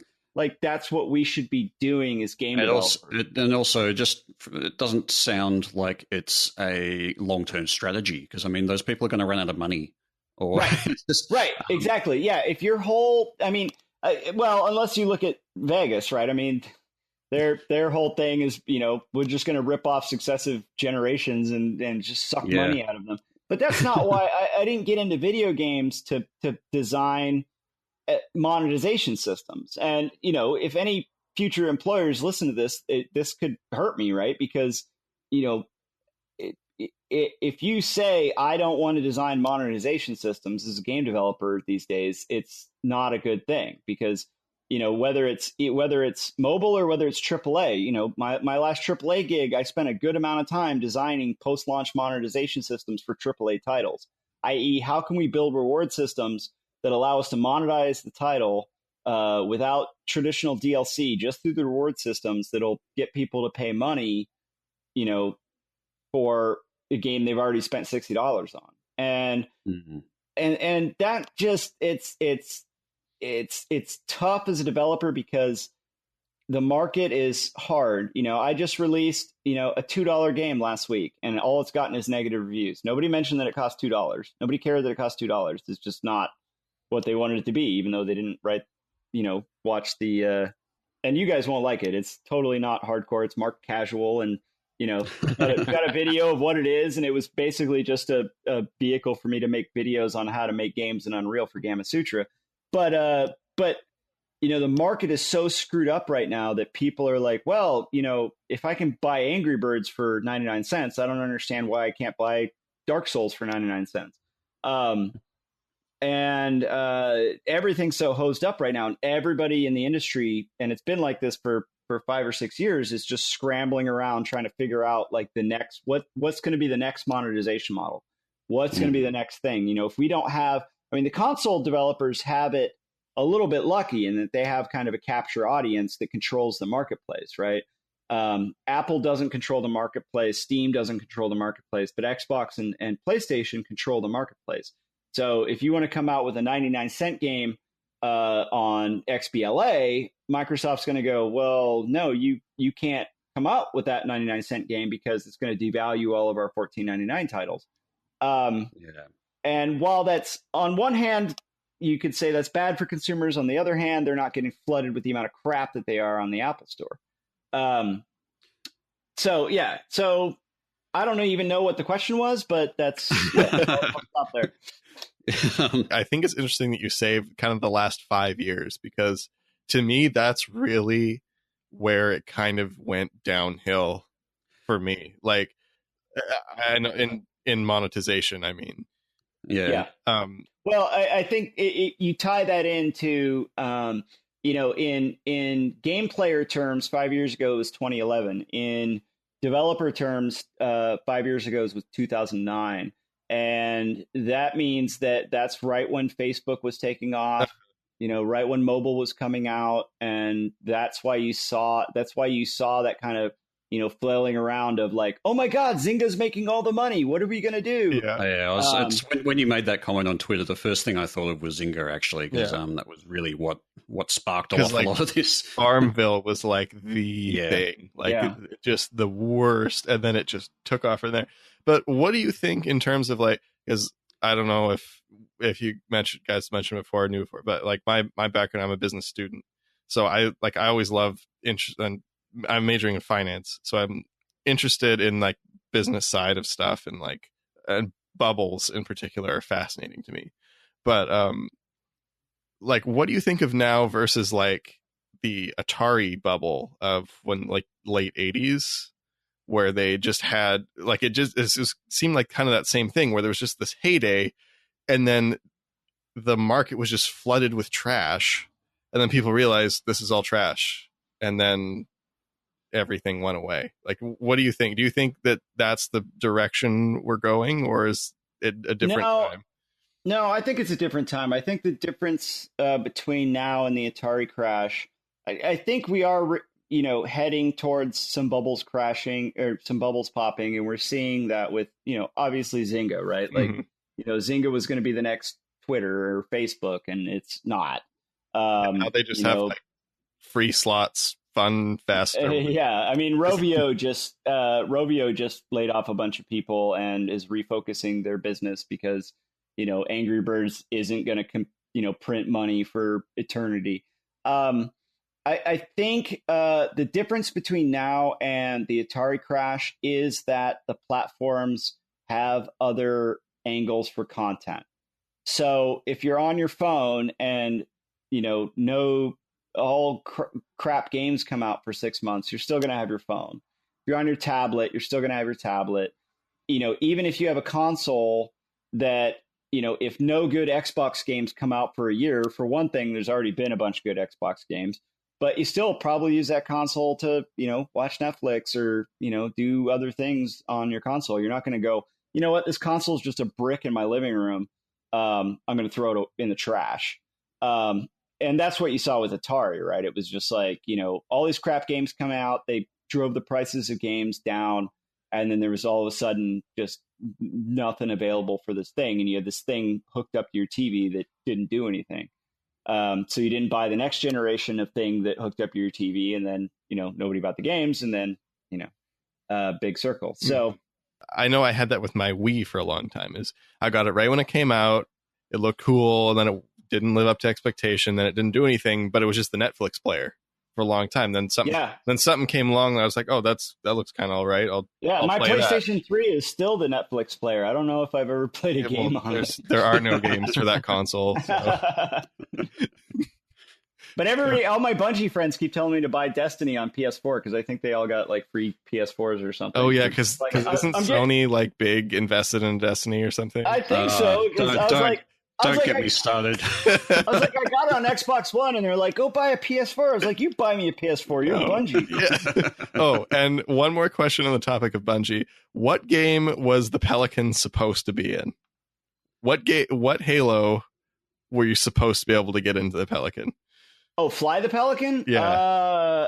We had a flyable prototype on Reach, but so I think it was Halo 3. Because I was gonna say I think it was Halo 3 because there was a spot where you could get a Pelican to like not take off, and then if you jumped up and held X, you'd get in the back seat.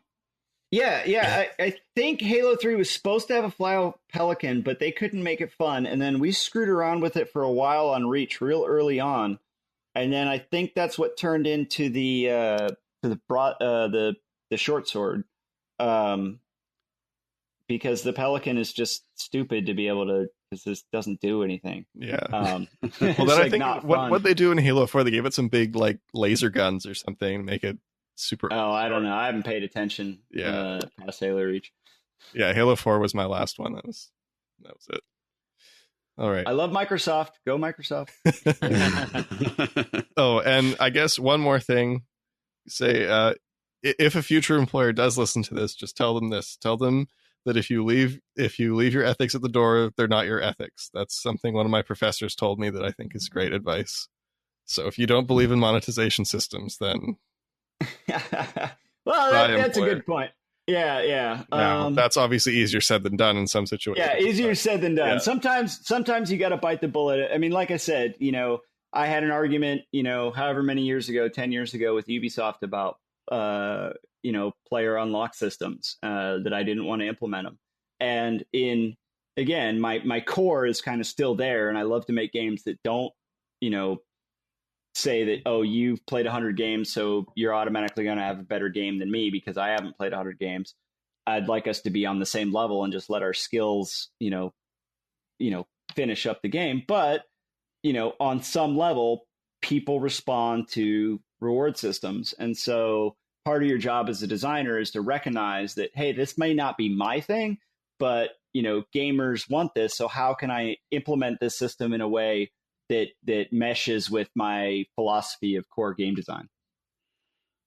I love the ideas of just using cosmetics to facilitate, a microtransaction model where it's like, if you want to stand out, go ahead and pay for your due to look different, but don't mess with the core gameplay and the mechanics involved because it's either skill based or whatever. Keep that pure in its essence, and then if you want a funny hat, go nuts. Yeah, I think that's the approach that you see in Halo Reach and obviously like Counter-Strike and things like that. But, Call of Duty is the number one, first-person shooter in the world. Yeah, I guess that's the thing. People pay with their wallet for what they want. So, yeah it's kind of a... I personally hate the unlock things too. Like that's just like, I'm with you on your skills should show your skills, not how many matches you've played to prestige 50,000 times. We say this is the kind of people who play Puppy Risky for Gamer Score. And says the guy with 6 Xboxes. Yeah, exactly. It's all about gaming the system. See, gaming the system ethically. I only have 6 Xboxes because of those player unlock systems, okay? I swear. So I had a quick question. This is, really going back, but there was a topic on the AMA about Epsilon, and the guy had asked your intention is to continue to build on what you've got, adding co-op multiplayer if you could get that down the road. Awesome. And someone had asked about voice acting, and you put in parentheses that it was you doing it. Now, did you actually try to voice the characters, like do a British accent or a Serbian accent, or I couldn't understand with your answer how that played out? No, so the placeholder voice that is in the actual game is all me. Even though I have some great voice acting buddies with like Matt Corboy and Keith Aram from PCB, could not afford to hire voice actors for the early access release version that I plan to, again, hopefully eventually get real voice actors for the game. So for the squad orders, what I did is I recorded my own voice for both the bad guys and the good guys. And then I used pitch modulation to change it into about 10 or 12 different voices. Awesome. So they are actually, if you play Epsilon and when you order your team around and when the bad guys yell at you and all the various different voiceover stuff that happens, it's actually I recorded that voice and just pitch modulated it to make different voices. And so just to be clear, that applies to Bravo as well? And that's a female character. She's not. She never responds yet because I didn't. Yeah, I had some female voices, but they didn't work too well. So we're still waiting on Bravo's voice and her character model to get in. So she also looks really ripped right now. Yeah.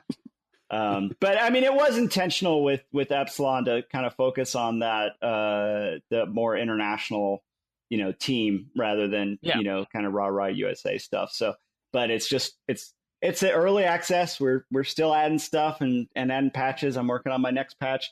We would actually had a patch out this week, but last week I changed the way that the AI detected your footsteps, and it broke all of the AI audio detection. So they turned deaf, right?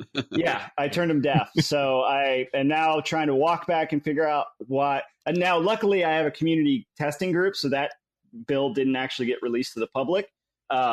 So they still have a functional game. The community testing group right now has a bunch of AI that's standing around and can't hear anything. So that's what I'm trying to fix right now. I've been beating my head against it for the last while. And fixing that achievement in Hotel Blind. That's and fixing up a lot of time. Yeah, for some reason, everybody's saying now that they get that achievement on the second mission on Hotel Blind, but I don't understand because it's the same thing. So crazy. Oh, so you can unlock it if you play 2 rooms in a row then? That's what everybody's saying on the forums, yeah. Interesting.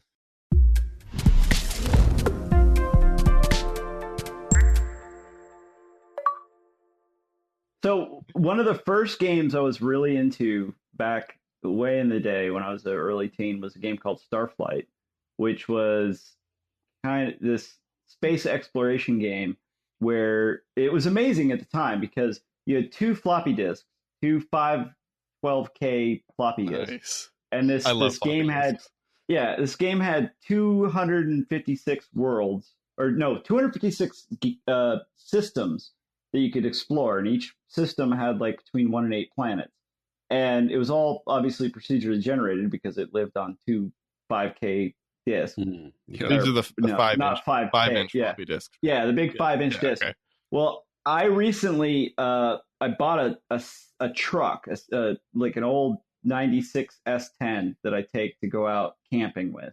And it has a cassette player. And I was digging around in my garage and I found these audio cassettes of me when I was like 12, like recording like Stardate 2659. I'm going to system the system is here, and I found these minerals, and I'm gathering them. And if you ever come back to this system, one of the key points to land has high mineral deposits at this longitude and latitude of the planet. And I'm like, oh my god, I was such a nerd. No, that's awesome though. Because I don't know, stuff like that's fun. Like it's to other people, it's like you're insane. Because I had a friend come up one time who he didn't really like he plays games, but he's not like super not like me. And he saw my Graw journal on my desk, and he's like, "Oh, what's that?" I'm like, then I explained it to him. He's like, "You're like a crazy like you're planning like war strategies or something." Just his reaction of like, well, kind of. Why don't we flesh this thing out more? I mean, we can, just go right into it. What is the Graw? What is the Graw journal? Yeah. Tell me what the Graw. So, I want to hear this as a designer on Graw. This is pretty cool. So yeah, the Graw journal. Now, the Graw journal, its effective use was for universal climbing, because universal climbing is different than team and solo, because universal is based solely on your skill level, where team and solo are based on your invisible XP in the respective game mode. So another term that I'll have to define is a ladder. So for universal, you have to climb a ladder, because if you're 4 levels different, the matches don't count, as I mentioned before. So a ladder is a sequence of accounts that are 4 levels apart that you can climb with your main account to get to the top. So the more you have, the faster it goes, obviously. So ideally, use 16 accounts. That's really expensive, and I didn't do that. The minimum is 8. So when I was boosting Graw, I had between 8 and 9 accounts. Sometimes I had a buddy give me an extra one. But so what I did in this journal is I mapped out all of my accounts and what levels they were and what matches they were playing. So because I don't know if this was intentional with the design of Graw, but you can basically make private rank matches. I don't know, was that the intent? Yeah, no, I don't think that was the intent. Okay, but that actually, the fact that that's in the game is a key factor in just the way Graw works, because you can make private rank matches that behave differently when played locally versus online. You can actually automate leveling up and de-leveling in team. Wow. So what you do is you have your 2 accounts, you set their spawn points, which you can't do when you play against somebody online. But if you play a rank match locally, it still uploads to the leaderboards, but the spawn points are set. So, and it takes, I think the full 4 level ups, or like the full cycle, takes 2 to 2.5 hours usually. So what I would do is, as usually the most I would have going with 8 accounts was 3 at a time. So in my Graw journal, I would have all of the accounts, all their levels, and what matches they were playing, whether they were winning or losing. So then when I came back in 2 hours, I would fill out my journals, I'd reset it up, and then I would match up the accounts that need to play again. And I'd do that page after page after page after page.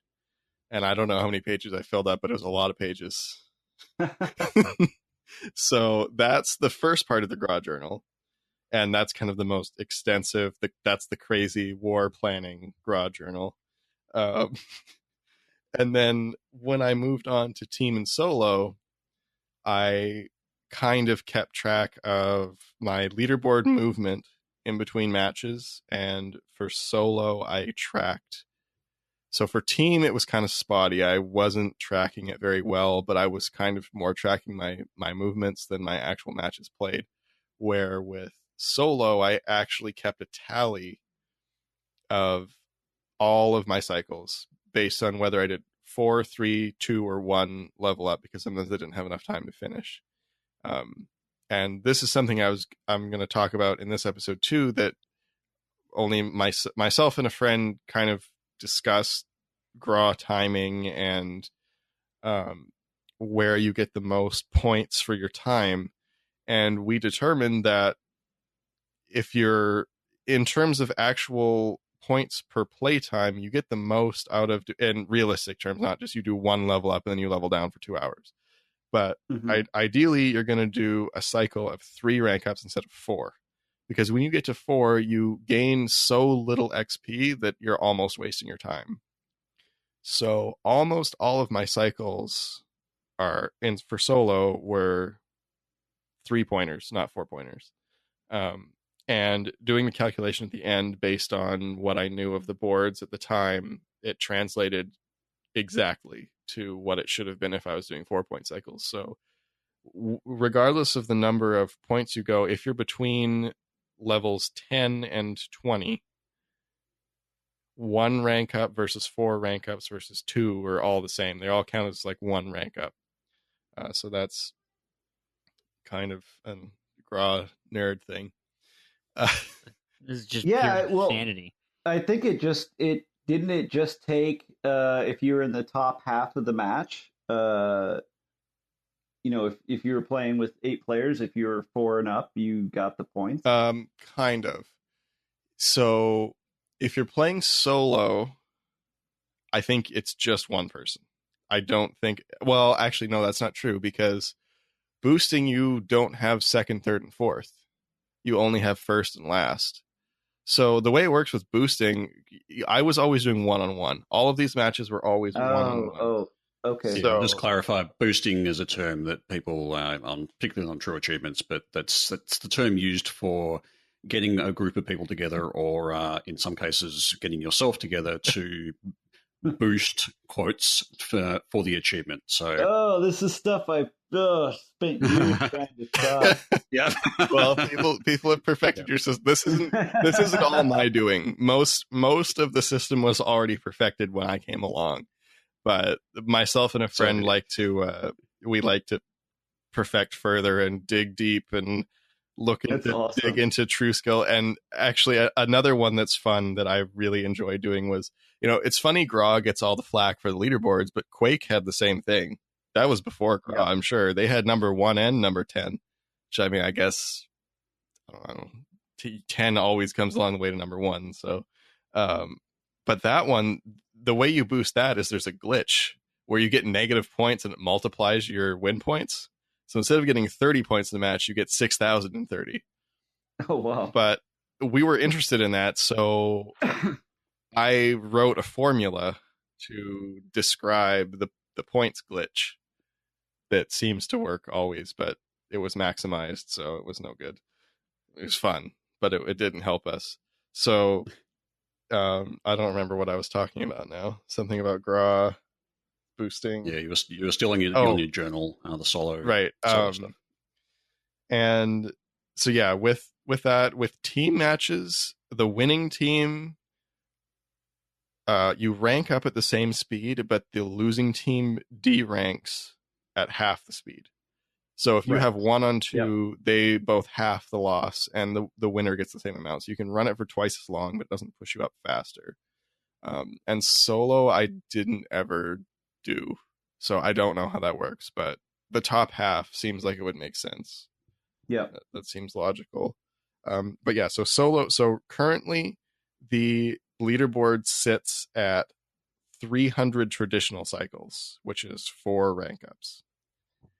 And for me, it was 400 3-point cycles, which is somewhere in the 400 to 500 hours of active play and like the 1,000 hours of automatic deranking play. So that's just one board. So I did that twice. And when I started, see, the thing is, I would never do it again because it took so long. But by the time that the boards got to being this bad, I was already so far invested that you can't just get 1.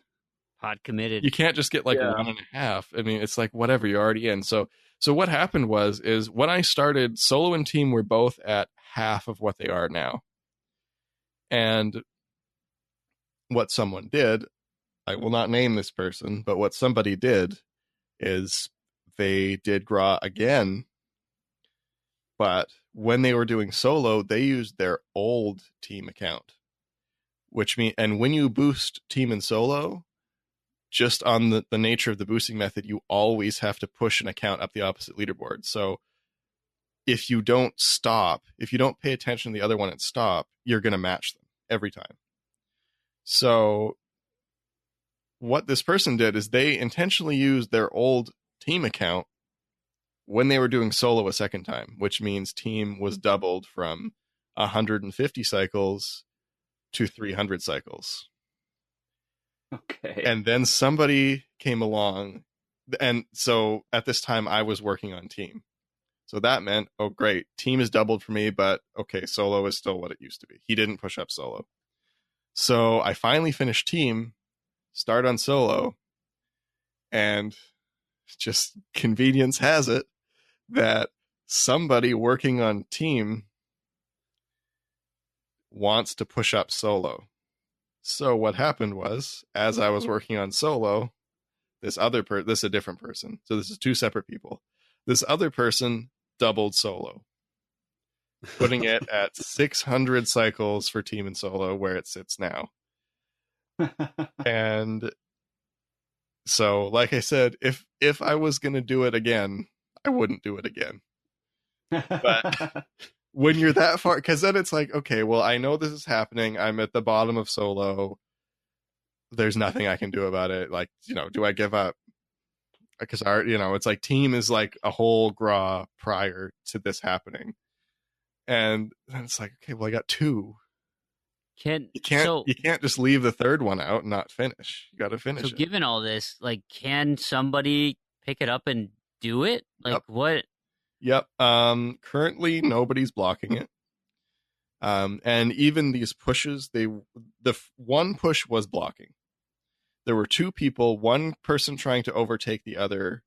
It was part blocking and part going for solo. So this person was pushing harder to prevent this other person from passing him while also going for solo at the same time. So he did push a little bit past going for solo, but not a whole lot. And then the other person didn't block solo. They just pushed it up, intentionally pushed it up, but did not actively stop people from passing them. So, yes, if you were going to start now, you could do it. But I have a friend that did it. He got in before solo was doubled. And I think it took him 4 months of playing like 12 hours a day. And that's all he did. He just played Gra. Which It's obscene. There was like an entire summer break, just Gra. And he did it. He did the whole, I don't know how he kept his sanity, but he did do it. So yes, it's possible, but it would take, if you were playing that hard now, it would take 6 months probably. I'd like to see his journal. I bet that's got. I don't know if he kept a journal. I should talking to the devil. So I guess I'm glad that I provided that much entertainment to Quote entertainment. Yeah. So yeah, that is what the leaderboard achievements have become now. So did you ever anticipate it getting to this kind of insanity? No, we never had. Honestly, and I will sound stupid saying this, but when I first got the pitch for achievements from Microsoft, I said, these will never take off. Nobody will care about these. Who cares? It's just some stupid Microsoft thing. Nobody's going to care about this. And then I was like, oh, crud, people really do care about this. Like, I was like, who would care about getting points? And what do these points mean? Wait, you can't. I remember saying, like, well, can I buy stuff with the points? And they're like, no. And I'm like, well, why do I want the points then? And they're like, because people will want the points. And I'm like, oh, sure, whatever. And yeah, it's amazing. And it's kind of, I mean, hearing you guys talk about it, just because I've gone through years of like, every year there's like, article about, Xbox games with the worst achievements ever. Yeah. And Gra is always on that list. And usually it's the world champion achievement. Well, the funny thing is, though, world champion is by far the easiest. It's like, I mean, you could probably do world champion in a month. It's far easier because of that kind of. Well, I know one of the harder ones in the beginning was the like host a game for 8 hours, because the way we designed it, when we designed it, I wrote it down on paper. It was just like host a game for 8 hours. Well, the way it got coded was host a game for 8 hours straight. Oh. Which, if you remember, hosting a game for 8 hours straight with never leaving in the internet in 2005, 2006 was not the easiest thing in the world to do.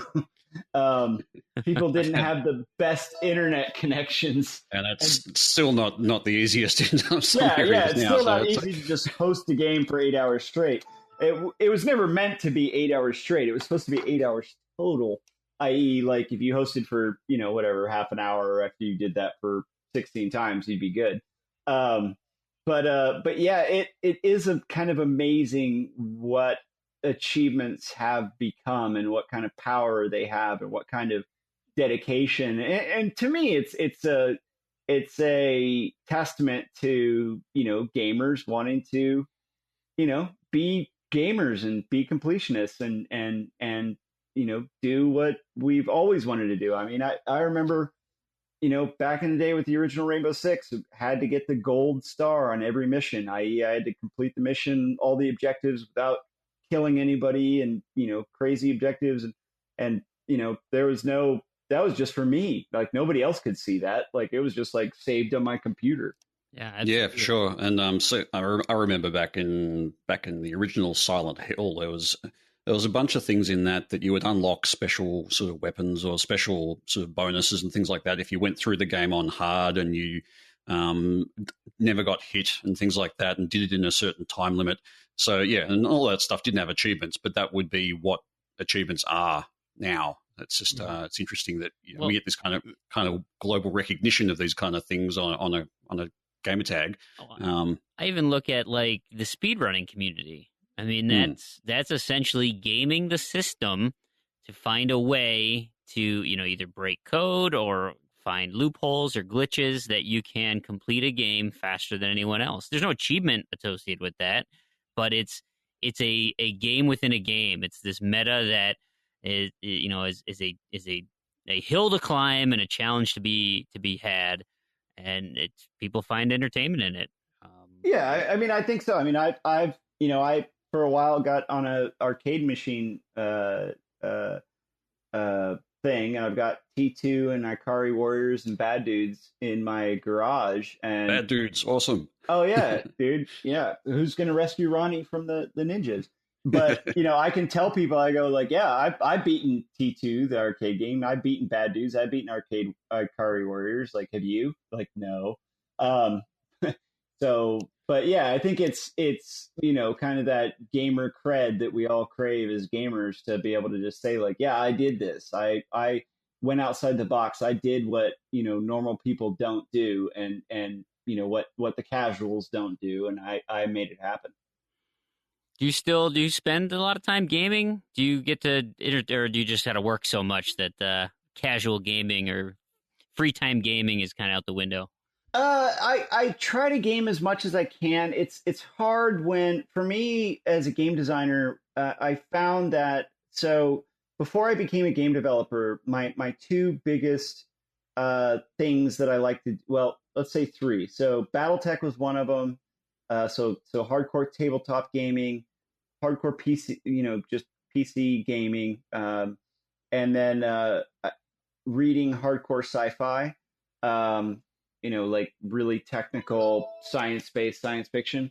Sure. Those were my hobbies before I got into game development. But I found that when I spend all day kind of solving logic problems and implementing scripts and designing stuff, that when I come home at the end of the day, I don't have the brain capacity to engage in those kinds of things. And so kind of the science fiction has fallen out the table. Now when I read like crappy zombie books. And when I watch TV, I tend to watch like just cheesy stuff that you can kind of have playing in the background, instead of kind of like really intense, things that engage your mind. Because when I come home after just, your brain just kind of hurts and you just kind of want to just turn it off. And obviously being a parent too, you just kind of, yeah, absolutely. That's a little bit more challenging. I still do game, but right now I'm just been playing Fallout 4 and Fallout Shelter. I've got The Division. Everybody keeps telling me to start playing it. Obviously, as a Clancy guy, I'm kind of, on one hand, I really want to play it just to see what my friends worked on, but on the other hand, I feel like I'm going to be a complete snob and be like, this isn't really Clancy, and this isn't realistic, and they just, I hear that. I have a feeling that it's just gonna, like, maybe if I just don't play it, it'll just like won't disappoint just go me. away. Yeah. And Fallout 4 has been, I don't know, Fallout 4 just has not been engaging as Fallout 3 and Fallout New Vegas were for me. It just, I find myself in the past couple months just, sitting down in front of the TV, and it's, got a couple hours before I go to bed, and it's like, do I want to watch something on Netflix or do I want to play Fallout 4? And I'm kind of like, on one hand, if I start playing Fallout 4, I'll be playing it until 2 a.m. But 2, I'll just be gathering junk and not doing anything. Right. Like, it doesn't, like, I haven't gotten anywhere in the story. I'm not invested in any of the characters. Like, I've just collected a monumental amount of crap. I think that's pretty much the experience of one of my friends at work. Was he started the game, I think he did the very first mission, and then he spent the next 2 months just wandering around building his base up and didn't do anything with the story at all. Well, it's funny because it brings up a good point about crafting, because I almost had the same experience with Dead Rising 3, because my wife works for Microsoft, so I got a launch day Xbox One for free, and it came with like all the launch titles. And I played Rise, and that was like 300 the movie. But then I started playing Dead Rising 3, and I love Dead Rising 1. Dead Rising 1 has a special place in my Xbox. So brilliant. Just a brilliant game, especially considering the fact that you couldn't read any of the text on an SDT. That happened to me too. Until years and years later when I went back and revisited it. I have no idea what's happening, but this is awesome. But my favorite was, there was that mission at the end. If you're going to get the proper ending, there's that mission at the end where you had to do the extra step that the arrow didn't take you to. And I got the wrong ending like 4 times, because what happens? I can't read the text. I don't know what it's telling me. I don't know what it's saying. I don't know where to go. I stumbled across it online. I'm like, oh, that makes sense. And I went back and I redid it, and I got the real ending. I was like, I can't read that. Yeah. But okay. So, but Dead Rising 3 was like all about crafting, and at least in the beginning of the game, it was all about like you had to build these certain weapons and use them to. And part of it was the whole time limit with your saving your daughter thing, and that sucked because Dead Rising to me wasn't all about time limit. Wait, did they do that in Dead Rising 3 too? Yeah, Dead Rising 3 I don't think had the daughter. Dead Rising 2 had Chuck okay. I'm mixing them up. That was a stupid thing. That time limit, hated it. Yeah, I think I'm mixing up 2 and 3. But anyway, it just felt like Dead Rising was all about crafting, and I was like, I'm just not really into crafting. And then I think that's one of the reasons I liked Fallout New Vegas versus a little bit more than Fallout 3, because it really, it had crafting, but it was super optional. And Fallout 4 just feels like it's all about crafting stuff. And it's like, I like crafting. It's cool, but I kind of want to like have story and kill people and stuff and not just collect junk. Fallout's on my, this is a thing that people that know my GRAW habits is like, it's like a thing I keep saying I'm going to get to it after GRAW. So Fallout, I have this shelf of games. It's all after GRAW. So I've got, Fallout 3, Fallout New Vegas. Haven't played them after GRAW. So we'll see. I'm kind of the same way with Fallout. Like I have all the Batman games. Oh yeah, those are on my after GRAW list too. All of them. I've got Destiny. I've got the new GTA. I've just got them stacked up. Yeah, I've got 3 versions of GTA 5. Haven't played any of them. Yeah. All of them are still sealed. Yeah. And yeah, I mean, most of them I get for free just because I have people in the industry. But like Destiny, it's like I really should play Destiny. Like it sounds like a good game, and but it's just still sitting there waiting for me to finish Fallout. Oh, Destiny will take years off your life. I know. Well, that's the problem. I should just go to a game like Batman that I can actually finish. Yeah, I'm a big Destiny junkie, so I'm a recovering. I'm not even recovering. I'm an ex-Destiny junkie. I am well embroiled in the disease that is Destiny. I dodged a bullet on that one with Gra, I guess. It is great though. I'm not sure that you can say you really dodged a bullet there with Gra. Thank God there was no German stack. Yeah. Been in big trouble. So I guess while we're on the topic of backlogs and after Gra, I will announce one of my post-Gra plans, which is my post-Gra ratio dive. So since I don't bean dive, and I've been accumulating all of these bad, easy games that I wanted to play ironically. I want to pull a Crandy on them. And so I thought, what better way to do that than a post-Gra ratio dive? Because all the ratios are low, and that's kind of part of the reason I don't play them too. So I've got a few games lined up that I'm going to be doing all back-to-back, like maybe one a day or something. I've got Barbie and her sister's Puppy Rescue. Got My Horse and Me Too. Monster High. That one I'm ordering like tomorrow, Yeah. but it's on the list. Got Monster High, New Ghoul. You got Takedown Red Saber. I don't. Put that on the list. That's on my list. I've got what else? I got Hannah Montana. I just ordered that one. That came yesterday. I've got Let's Cheer, Victorious. I don't have Victorious. I have Let's Cheer, but it's back in the old country. Got to do Let's Cheer. Yeah. But it's a Kinect game. Both of those are Kinect games. I don't have the space. I mean, I can, but I got to rearrange my whole living room. My living room. It's like the only room in the house. Christian, back to Takedown. That was, you had done that through Kickstarter, and would you ever do Kickstarter again? Is that how was that experience for you?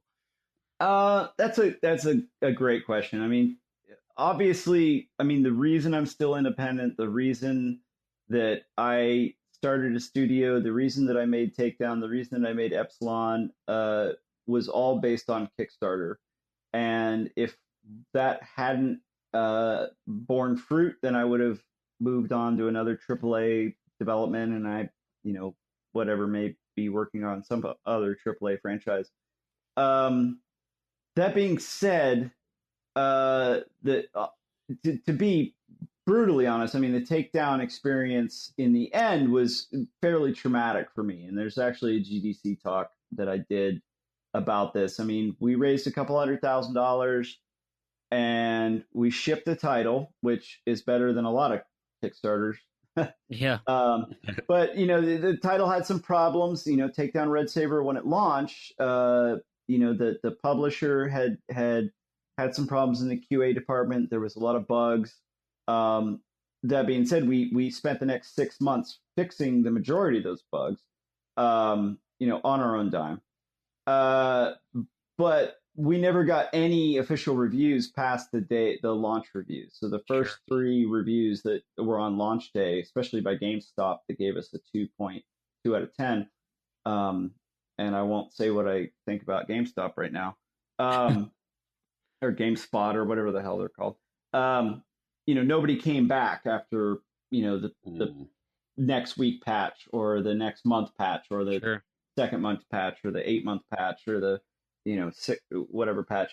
Nobody came back and looked at it, because we weren't an EA title like SimCity that gets to just change their reviews whenever they release a patch. One.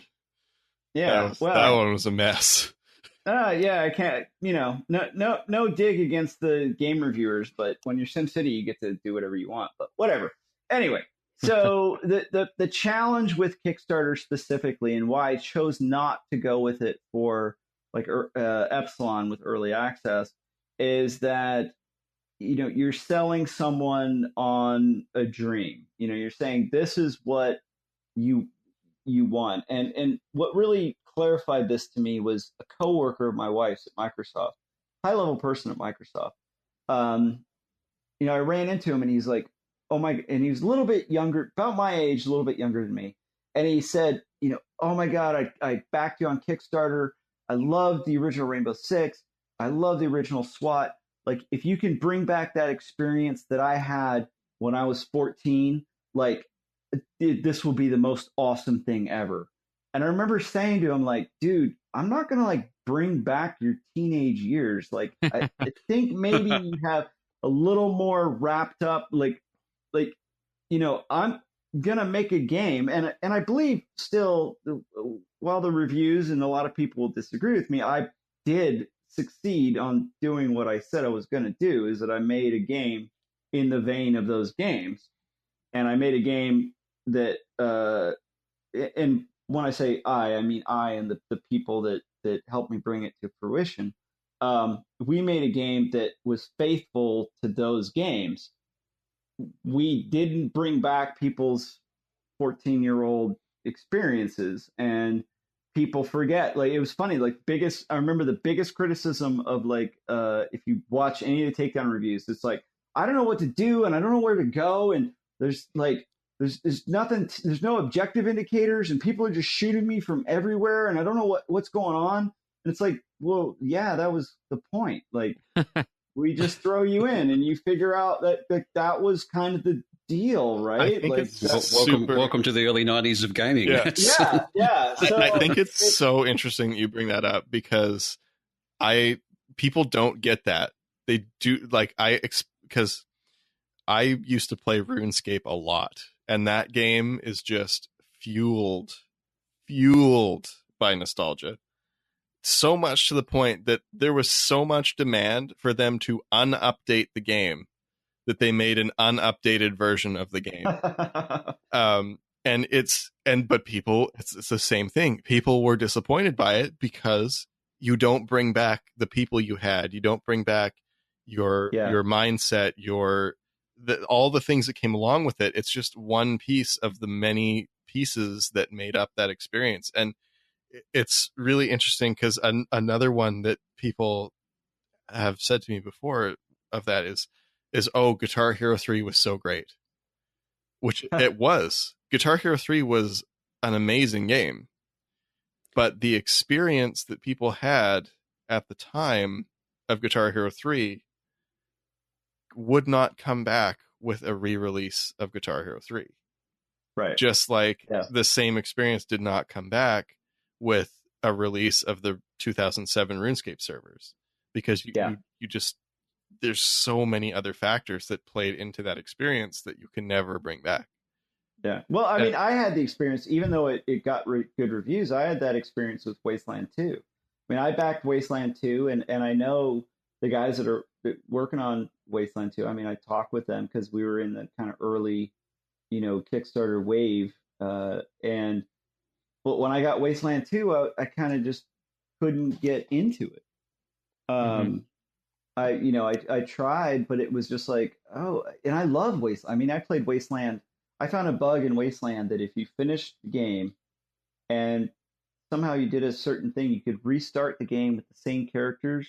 And then if you got your skill levels above a certain level, instead of like getting experience points, you could just raise all your experience levels. So I had like these characters. So I played the game like 15, 30 times over and over and over again. And I would just play the game, and I have these characters with like, 150 skill points when it's supposed to be capped at like 25. Yeah. And, but Wasteland 2 just didn't, not to say it's a bad game, because it got good reviews, but it just wasn't that thing that it was when I was, 10 or 11 or 12. Yeah, and I guess that's the trap of nostalgia, really, isn't it? Is you can never really recapture a part of your life again. Yeah, and the other thing about Kickstarter that kind of puts me off on it is that, being kind of the outgoing developer that I am, is that, people attached, when I worked on Ghost Recon, you guys are GRAW fans. When GRAW came out, there was a lot of stuff in GRAW that changed from GRAW 2, say, or from GR2. Say in GRAW 2, the spawn camping changes. There was changes to weapon handling. There was changes to single player. There's all sorts of changes. When people came on the forums and said, I am mad that, this is different from GRAW 2 or GRAW or Ghost Recon 2 or Ghost Recon 1. Ghost Recon 1 famously went from first person to third person. People would come on and say, I'm mad about this, and Ubisoft, I am mad about it. When I ran a Kickstarter and people were not happy with the product that came out, people would go on Twitter or go on email and say, Christian Allen, go kill yourself. Yeah. And so it was much more. It's just funny.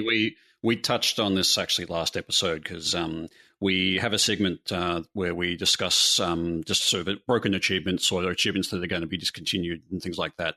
And there was a suggestion that we put in contacts for developers so that people can basically talk to them. And our point basically was, well, it's an interesting idea, but I think that the amount of harassment that developers would get kind of outweighs any benefit, particularly for indie developers and that sort of thing.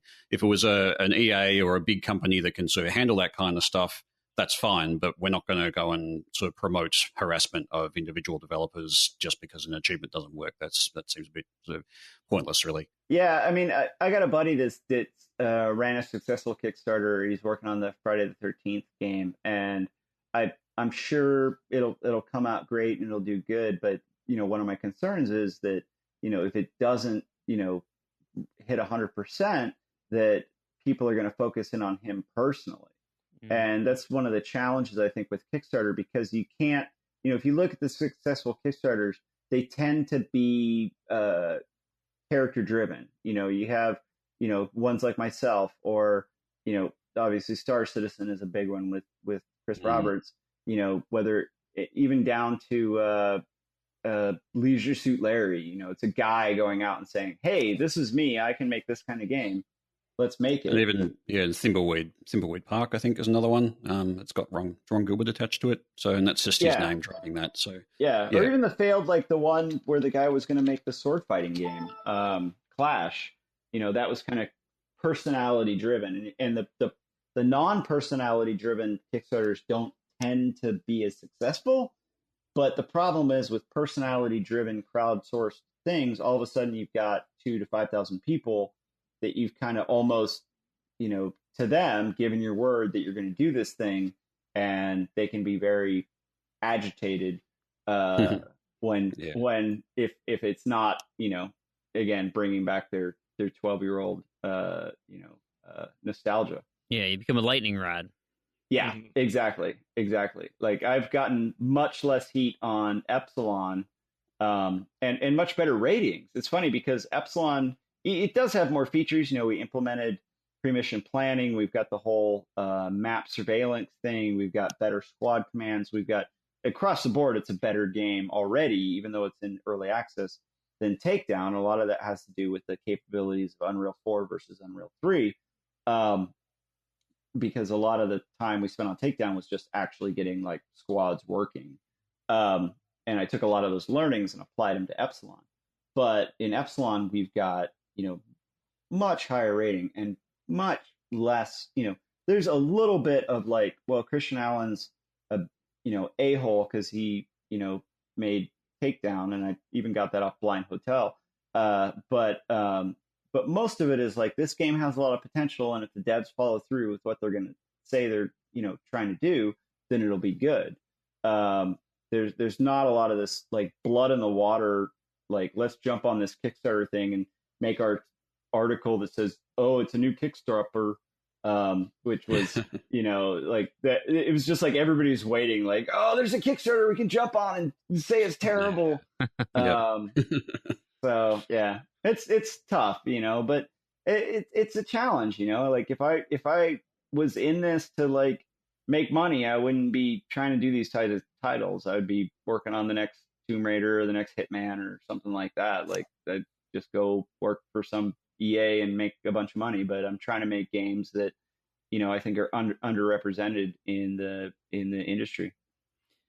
Yeah. And I think on kind of what you're making, the kind of more tactical games, I was really disappointed with Rainbow Six Siege. And because I really liked Rainbow Six Vegas, and I thought that was a really fun game, and I was really hoping that Siege would be like Rainbow Six Vegas, and it's just so It's just so not. I don't know. Yeah, I mean, Siege had a troubled development. It had one development team and creative director that was working on the Patriots thing. See, I was really hoping it was kind of like Patriots renamed, because it looked like it could have been, because I thought Patriots looked super cool, the little bit that was out about it, and then I played the beta and I didn't buy it.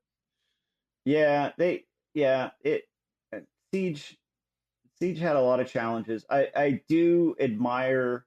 I think if UB stays on the path that they started with Siege, i.e., multiplayer, team-based, objective-based focus, that they can come up with a really good game. I think Siege was a pivot point for them because Patriots was not that. Mm-hmm. And previous Rainbow Six stuff that I've been exposed to was very much not that. And so I think if they can stay on that path and stick with it, the worry that I have is that the relatively tepid response to Siege, the super strong response to Division, possibly a strong response to Ghost Recon Wildlands, will then try to get them to pivot Rainbow Six again. And that, I think, one of the challenges that both the Rainbow Six specifically, other Clancy franchises less so, like Ghost Recon and Splinter Cell, but Rainbow Six specifically has pivoted multiple times. And it's like, it's like you said, Rainbow Six New Vegas, it's like there was multiple pivots before they got it right. Because that was the first one I had played. That's like the only Rainbow Six Vegas 2 is the only one I've played. I have Vegas 1. I haven't played it yet. That's after Grau. So I actually have the original Rainbow Six. I found it. I found the old PC version at thrift store for like $1. So. Oh my God, you're gonna get your ass handed. Oh yeah, I know, but it'll be fun. So, hey Christian, when you work at Ubisoft, do they sit you down and say, "We pronounce it Ubisoft"? Like, don't get it wrong, or did they ever have that meeting?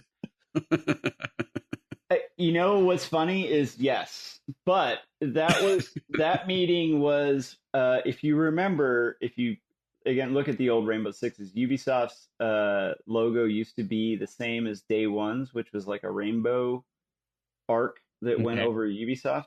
And in like 2003, 2004, Ubisoft had a major like brand redevelopment thing where they sent people out to all their studios and they said, "Here's our new logo, which looks like a toilet bowl." And as part of that, it was like, "This is our new logo," and it represented something where, I don't know, some brand people were like, "Yeah, this means, I don't know, whatever." And we all said, "This looks like a toilet flushing." But as part of that, and they said, "Okay, now it's Ubisoft, not Ubisoft, Ubisoft." And it was and they gave us all classes and taught us to pronounce it Ubisoft. So even though I'm like one of the few people, like you meet people and you're like, "Oh yeah, I was at Ubisoft," and they're like, "You mean Ubisoft?" And I was like, "No, Ubisoft, it's Ubisoft." I had always heard it was short for ubiquitous software. Like, I have no idea. That's why it's called Ubisoft, and so that's always my mnemonic is ubiquitous software Ubisoft.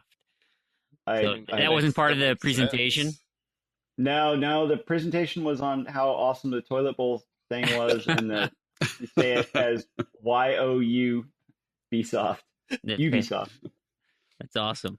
So I think... So I got one more point on Grau before I turn around and break our show rule and pop the last achievement.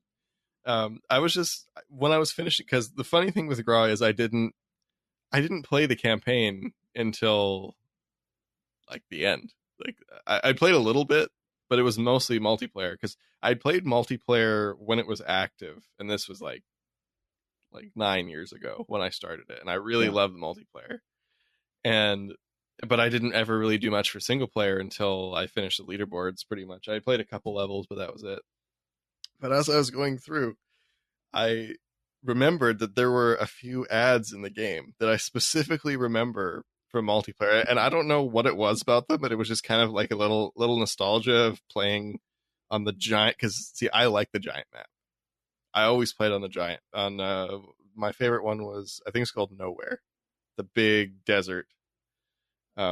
Oh yeah, And they had like the big Viva Axe billboard. I just remember that from that. And then I was playing through and I saw it again. I'm like, oh yeah, that's that billboard that I used to see in multiplayer all the time. And then there was also the Nokia ads for the flip phones, which I think was kind of funny because it's like advanced. It's supposed to take when did it take place? Like 2015 or something.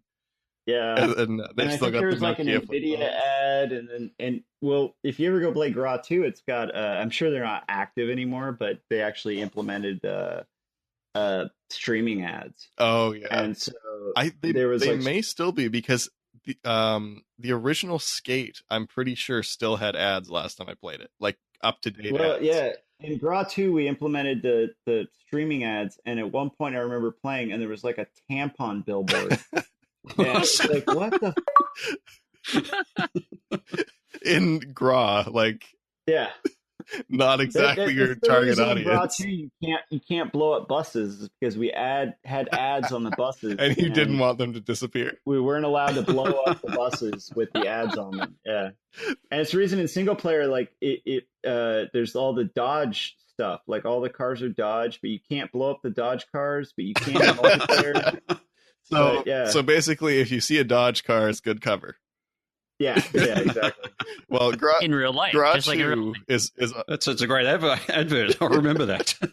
well. I mean, Get behind the You got Dodge. Dodge. You got Yaris. I mean, that great XBLA Yaris.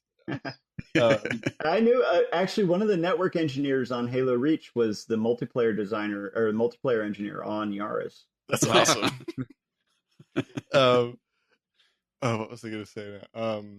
But yeah, Gra 2 is on my list. I feel now that I'm finishing Gra 1, I feel obligated to do the whole series because, I mean, Of course. it's Yeah, It's you should get all easy. the achievements in Gra 2. yeah. Yeah. Gra 2 doesn't look too bad. The only thing I'm really dreading is the DLC in the newest one, Future Soldier or whatever, because they're like, it's like $40 worth of DLC and they have like one achievement per pack or something.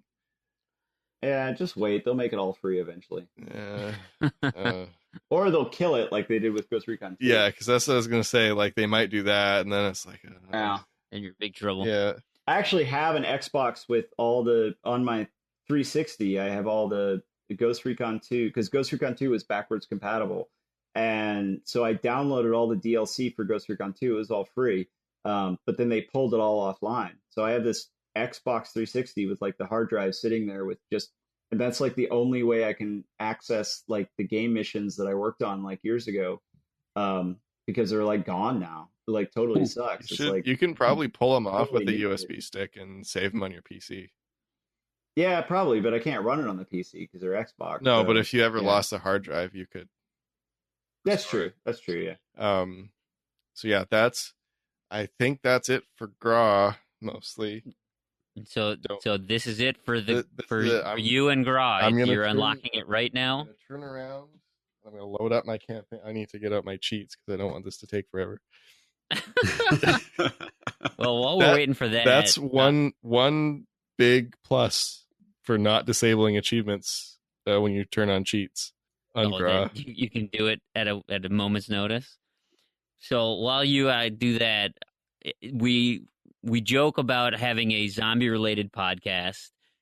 Only just because I'm a huge zombophile myself, and you had mentioned some zombie reading. Was that a throwaway comment, or are you actually reading books about zombies? No, I'm a pretty big zombie guy. Yeah. Prepper, guns, all that fun stuff. Sure. So I'm thinking then right up your alley would be the Day by Day Armageddon series. Have you read those? I have. Day by Day Armageddon is That's very military based. Hold on, I gotta Google that because I know I've read that. It sounds very familiar. There's a series of 3, and the first one's Day by Day Armageddon. The second one is Beyond Exile, and the third one is Shattered Hourglass. And yes, they're all very, very military and tactical focused. He's dead, isn't he? The guy who wrote it? Yeah, isn't he dead? I have no idea. Boy, that'd be really disappointing. Well, one of the authors of his name's J.L. Bourne. Yeah. One of the authors of one of these zombie series actually passed away. God, that's awful. Yeah, but I have read the series, yes. Gotcha. So but I'm not sure if this guy's dead. Now I just feel bad about saying that on the podcast. We'll get him on the show and try to prove it wrong. So we'll ask him, is he a zombie? Right. So we've gotten then zombie apocalypse scenario. Do you have a plan? Have you put together a rudimentary plan in the instance of a zombie apocalypse? Well, let's just say that as a person growing up in Alaska and as a former Marine, I developed what's called a threat matrix. When you develop a threat matrix, you develop things that are, you come up with what is the most likely disaster to happen, and then what is the most impactful disaster to happen. So, the most likely disaster to happen is your power goes off for a day, or you lose your job next week, or there's an earthquake and the bridge goes out and you can't get out of your house, or there's a forest fire and you have to leave your house. So I plan my life along the lines it's better to have it and not need it than to need it and not have it. And so while I plan for more things a little bit more realistic than a zombie apocalypse, I would be fully prepared for a zombie apocalypse. Do you have a weapon of choice? Anything that you would think would be the most effective on a Well, I wrote a blog post once where I got really pissed off with the dude that wrote World War Z. Yeah, Max Brooks, who pisses me off to no end because he just spews BS and doesn't really know what he's talking about. And he wrote the Zombie Survival Guide. And he said that the two most effective weapons against the zombie would be a 22 long rifle carbine and a 12 gauge shotgun. And I wrote a blog post on my WordPress.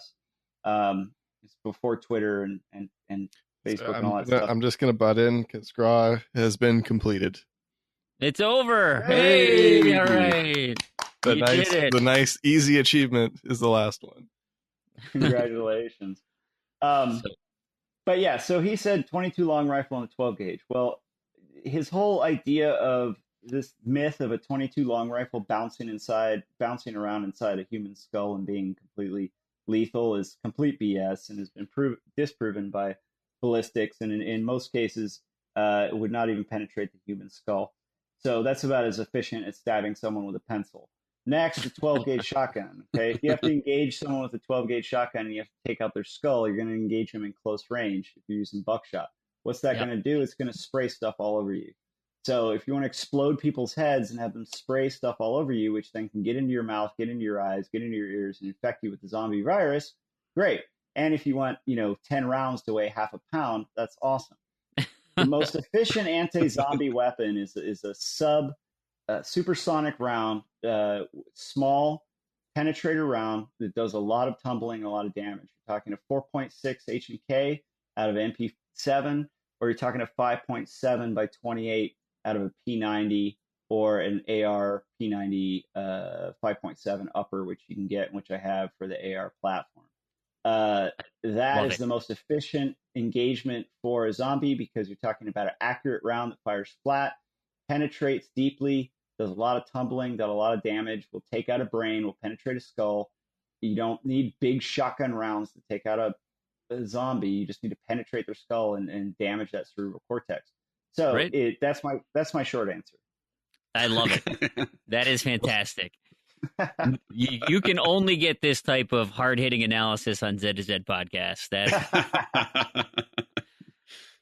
Yeah, I am the new owner of a machete, and so I'm brandishing that around my house, saying this is just great. You should actually. I want to send you this link because I actually debunked the machete as a zombie weapon in my post. Because, go try to chop down a small tree with a machete. Machetes are not designed to penetrate skulls. Well, they're great for chopping off limbs. That's the thing, limbs. Which we have seen in Africa, but much more effective would be something like an ice hammer or a multi-tool designed to penetrate rather than cleave. Yeah. So No, I got you. I'm on that page too. I got one of those too. I got some alls and things here. Well, there you go. There you go. Well, fantastic. So Christian, thank you so much for being a part of this. We have to get into our Shovelware Cemetery section where we're going to talk about Hotel Blind. It is Hotel Blind, right? Not Blind Hotel. It is Hotel Blind. It was Blind Hotel for the first half, and then I renamed it because I had two beers when I did the logo and made it Hotel Blind on accident. So I renamed it. I think we should get the background on where the concept came from. So, Christian, if you can kind of fill us in on, we've here on the show, we've all read the interview that was the inspiration. Did you just happen to find this, or is this somebody you know? It's a fascinating interview. It's funny because what happened was, so the backstory is, I'll keep it relatively quick. So a few weeks before I started working on Hotel Blind, I wrote an article on Gamasutra, and that article actually flowed from a Facebook post where a friend on Facebook had said, like, I've always wanted to get into indie game development, but I can't find anywhere about practical steps to get into indie game development. So I wrote this Gamasutra article, and because it was on the internet, it was like 10 easy steps to become an indie game dev. Yep. Yeah, it has to be a listing, right? Like, so I can get it posted on it has to be a list with less than 10 steps. Yeah. Right. So, but it was basically like, get a computer, get a game engine, get source control, get a few programs, and start making a game. Like, don't worry about writing documents. Don't because everybody was telling them on Facebook, like, oh, you need to find out what your character inspiration is and everything. I was like, no, just start making stuff. Like, you can come up with all that other stuff before. And the responses on Gamasutra, being that Gamasutra is primarily an academia oriented website, we're all kind of like, you don't know because you're not really indie. You're like AAA. You own your own. Yeah, I read the comments on that post. That was kind of. Yeah, I wanted to reach through the computer screen and throw most of those people. You should buy the most expensive computer you can afford. Like, what are you talking about? Yeah, why would you buy a computer that you can afford, and why would you can actually get something done on in less than 10 weeks. And if you've ever tried to cut a promotional video at 2:00 in the morning when you have a crappy computer and it takes 4 hours to render, you're going to be really happy that you spend that extra money on that. Well, computer. that's like for I'm way behind on our Z2Z YouTube stuff, but my computer's like 5 years old. I mean, it was a good computer 5 years ago, but it's 5 years old. Yeah, so part of the reason I'm so far behind is because I'm gonna have to leave my computer rendering these nothing videos for hours and hours. Oh, yeah. And hours. It's brutal. Like part of the thing on Takedown was I had this laptop that I used, and it like I'd cut trailers, and I'd have to like leave at night and come back in the morning, and then you find out that the trailer didn't render right, and you're like, I got to re-render it. And you're like, gosh. Anyway, so I wrote that article, and then that day that it published was a Sunday, I think, and I was maybe a Saturday, and I'd picked my daughter up from soccer, and I had like waited out in the car reading those comments, getting more and more pissed while I was waiting for my daughter to finish soccer. And then as I was driving home was that story on NPR, on This American Life, about that guy who I've subsequently reached out to, and I actually put him in the credits of the game. Ryan Knightley, I think his name is. And it could be nothing. Ryan Knighton. Yep. And we'll put that article into our show notes as well. So anyone who wants to actually go ahead and read the transcript of the interview or listen to the interview, there's a link there as well. Listening's better. Yeah, listening's better. Yeah. So he happened to, that story on This American Life was replaying on NPR on the radio, and I heard it, and I pulled over to the side of the road, and I just emailed myself 2 words, and I said Hotel Blind, because I was like, this is a cool concept. And so, I got in the next day and I was like, I'm going to just download a new version of Unreal. I'm going to make this game that's a guy in a hotel room that's blind, and I'm going to record the whole thing, and I'm going to put it up on Gamasutra. And it's like, if you want to be an indie dev, here's going to be start to finish. I start the game from, brand new. I build the UI, build all the interface, put everything in. I record it. I put it up on Gamasutra. And then I'll release it. And so Yeah, I did that, and it's funny. The game is out. I haven't finished cutting all that video to put it up on Gamma Sutra. I have like 2 or 3 hours left. Um, Should have got yeah, a faster computer. yeah, I know. Yeah, actually, I have a really nice rig. It's just like I've been doing like I had some patches and stuff, so there were some bugs and some feedback. But I mean, the feedback so far has been a mix between, this is really brilliant and doing something different, to this is a complete rip off. And I think the quote tonight was something about me drinking out of a ruby encrusted chalice or something. But I priced it at $2. I made there's a reason the screenshots are all black, and that if you click on the trailer, it shows you exactly what you're going to get. So I don't think I misrepresented anything. Now people on the forums tonight were flipping out about like the game wanting an internet connection, but it's like the game, if you want the achievement, the game kind of needs an internet connection. And then a bunch of people were pissed off that I used Unreal to build it. They're like, why did this game didn't need Unreal to be used? And it's like, that's not the point. Like, whatever.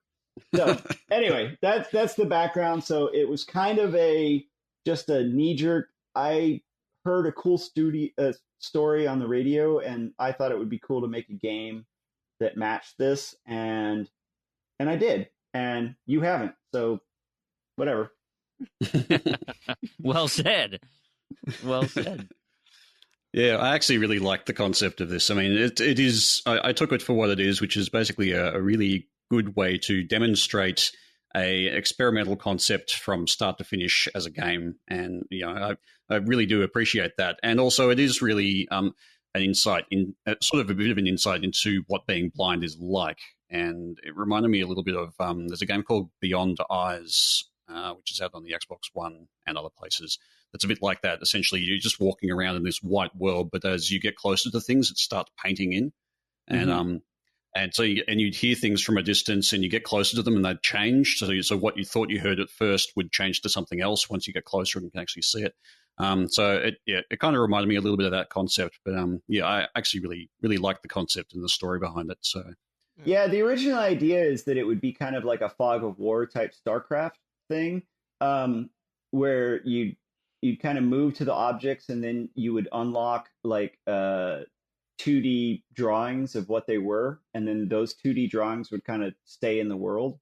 But the more I kind of thought about it, and it is like 12 hours long, so I don't expect a lot of people to do this, but if you go and watch it, one of the other goals was kind of designing a game on the fly, of like, I'm going to build this on the fly, just like, hey, how are we going to make interactive objects that can be different things? And actually, if you listen to the videos, I change my mind multiple times and make a bunch of mistakes, and then have to go back and scrap things and kind of change how everything works as we go along. Like originally I allowed mouse movement, so you could move the mouse around, but I got so completely disoriented by using the movement keys and mouse movement with no visuals. Like I couldn't do it.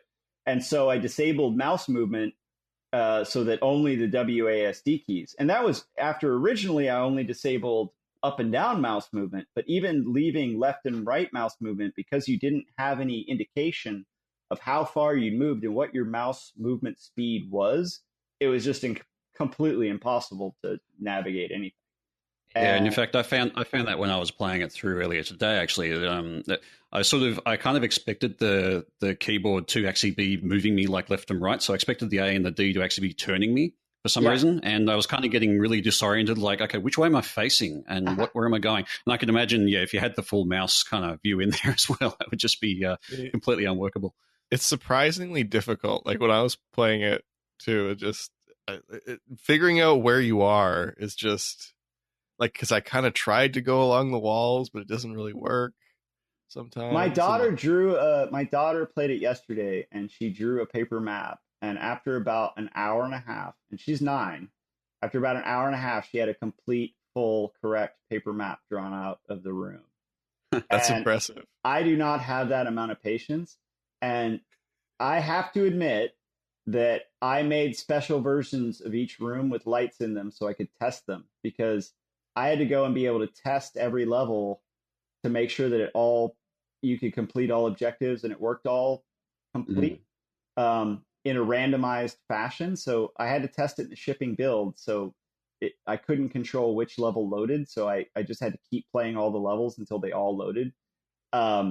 And I wanted to shoot myself after an hour of that. I was like, this is so hard. Like, I can't, like, playing. Oh, so you were testing in the blind rooms? Yeah. Well, I was testing in the blind rooms, and then I lost it so much that I made a special version of the game that has lights in the room, so I could actually see to test the rooms, because I couldn't hack it. It was too much. But I don't ask players to do that. You don't have to just sit and play it for 2 hours like straight. Hours on it.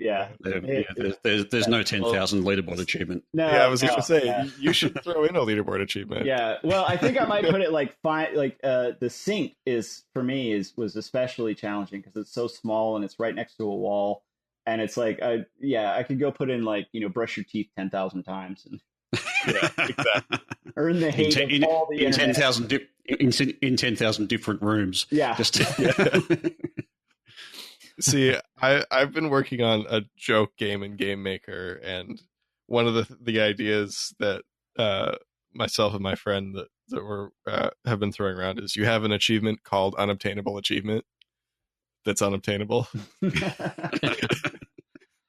Or it's just you have it there. It's mocking you. It's saying, this is unobtainable. You can't get it. You never will. We told you. Well, Xbox would never approve that, but you might be able to get away with Well, that. yeah, this is for Steam. We're gonna try and do it on Steam. All of the I guess I can kind of plug it a little bit, because it's got hand drawn graphics by our in-house artists with crayons. And it's got a rockin' soundtrack recorded by our in-house artists. I bet you could hire Christian's daughter to help you with that art. She's good at testing things. I was going to say it might be a little too fancy. Like the graphics might be getting a little too intense. It's a spiritual successor to Big Rigs Over the Hill Racing or Over the Road Racing. Yeah. Just the disdain in the voice. That Goat Simulator is just like, sometimes you just that one. As a game I want to do a whole episode on Goat Simulator and everything that's wrong with it. Well, so that Goat Simulator was actually the inspiration for this game, because Goat Simulator is not quite ridiculous enough.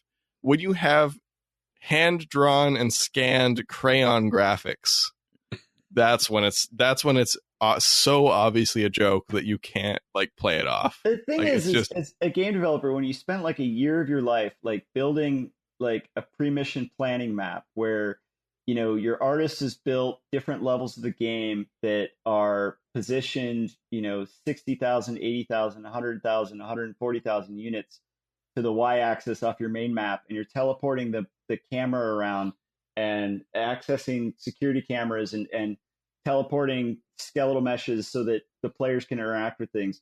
And then you see Red Bouncy Ball, Flappy Bird, Goat Simulator, and you're just like, what the f*** am I spending my, sorry language, but what am I doing with my life? Why am I not making Flappy Bird and Red Bouncy Ball and monster truck things? And so if Cerealin is looking to pick up great opportunity.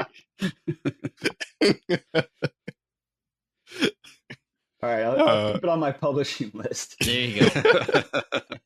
It's we're going by the name Shovelware Empire. We spent more time on the logo than the game. Do it, man. Do it. You had mentioned that there was a funny story about the name of your Cerealin company. Oh, well, yeah, it's funny. It's probably more embarrassing than funny, but so Cerealin came from my role-playing group when I was about 16 or 17. Me and a buddy named Sean Sirico both rolled the same race of character. And so we decided that our characters would be brothers. And his last name was Sirico, and my last name is Allen. So we combined those names, Sirico and Allen, into Cerealin to be the last name of our characters. We spelled it wrong because we're young idiots. which is why everybody pronounces it Sorellen, even though it is spelled Sorellen, but it's supposed to be pronounced Cerealin because we didn't leave the Y in. But a few years later, the internet came about, and transitioning from AOL to the big broad internet, none of my old handles worked, but nobody had used Cerealin for anything. So I started using that as my gamer tag and my online handle for pretty much everything.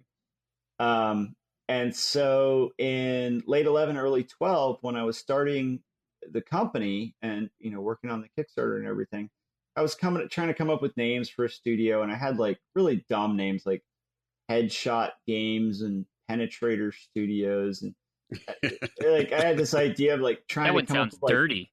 Yeah, I know. Yeah, trying to do like gun related things, like 556, blah blah blah. And I remember my wife came in one day and she was like, "What are you doing?" I was like, "Oh, I got all these names for a studio," and I had this big whiteboard, and I was like, maybe you could help me like cross them off because you've been in marketing before. And she's like, "Well, you own Cerealin, right?" I was like, "Yeah." And she's like, "Well, you own Cerealin.com, right?" I was like, "Yeah, I use it for my blog." And she's like, "What number hit on Google is Cerealin.com?" And I was like, "Oh, number 1." And she's like, "Okay, moron, you're going to use the thing that hits number 1 on Google for your studio name." And I'm like, "Oh, really?" And she's like, "Yeah." And so I logged onto this like one of those sites that makes logos for you, and I paid $75 for the Cerealin logo, and then Cerealin LLC was born. And so it's been my handle for decades. It's my gamer tag. And probably that's bad because I'm sure if you find some forum somewhere, it's like me posting as Cerealin. It's like my company handle. I don't want someone to go screw themselves because they got punked in a game or something, but it works. It's nice. Yeah. There's only one other reference to it on the internet, and I don't know if someone copied me or if it was just what do they call it when two people come up with the same things. But in some Star Wars fan fiction, there's like a galaxy or system or something called Cerealin, but other than that, it's just me and my company. That's awesome. So if I get teabagged by Cerealin, that's you and not the company? Yes, yeah. The teabagging is done by me on Xbox Live, and all the official stuff is the company. Okay. And, that's the downside of naming your company after gamer tags. Sometimes you run into some issues. Well, that's fantastic. All right. Well, so let's get into the Hotel Blind Shovelware Cemetery proper. Randy, so I couldn't play it because I need a new graphics card and I need to update my rig. It's pretty intense. Oh, I'm going to note in here. Did you intentionally have it require 2 megabytes of RAM, or is it 2 gigabytes? Oh, I don't know. I probably messed it up. Maybe it is 2 gigabytes. Because on Steam it says 2 megabytes, and I thought it could be. I should probably fix that. Why does Steam even allow you to set that as no, really? Because it's like quad core processor, 2 megabytes of RAM. Like, that seems wrong. I'm logging in right now as we speak. So yeah, there's that. And I was expecting this to run at 16K. Okay, my 16K monitor was ready for Hotel Blind. No 16K. What? I was only getting 120 frames per second. Unacceptable. Should have been at least 10,000. And those graphics, unacceptable. Funny note, Unreal Engine 4 is capped at 120 frames per second. Oh, well, then we'll bury that too. Yeah, build a new engine. Bolted two together. What about you, Tarragon? I'm a bit disappointed with the lack of VR support, actually. I was really looking forward to that. I don't know. There's sort of only really one environment. Like, can't you do like a blind person in a supermarket or something? Or, you have different areas. So you're going to release a map pack or something? He wants to spend more money. Yeah, once the sales hit the appropriate thing, we'll be releasing, blind supermarket and blind subway and blind car. Blind DMV. Yeah, blind munitions room. But I am trying to get, I've been petitioning Epic is giving out Vive dev kits. And since so many people have brought up the lack of VR support, which has been very common, I'm petitioning Epic to send me a Vive dev kit so that I can support Vive. Now, what about you, Christian? What are your complaints about this game? Oh, me? Because we have to have you on our shovel. You're on your own shovelware. I'm on my own shovelware. Yeah. It really should have been priced in the $89.99 range. I am looking forward to the season pass. I think that's priced at like $129.99. Oh, nice. Yeah, I think you need to bring out. There needs to be some like costumes that you can get with microtransactions. Yeah. And maybe even a blindness color mode, so you can change the color of the screen. You can be different kinds of blind. You can be like sort of color blind. My biggest complaint. Blind on LSD. My biggest complaint as a PC gamer, and I'm getting really tired of the disrespect that game developers have for the PC gaming master race, is that there is no FOV slider in the game. And so absolutely. I could not find a way to adjust my field of view between 60 and 90. And that, I mean, how can you ship a PC game that's all black without an FOV slider? I mean, it just doesn't make any sense. Is this playable in third person? It should be. Definitely. Hit the 3 button. And you'll be in third person. You'll be good. Okay.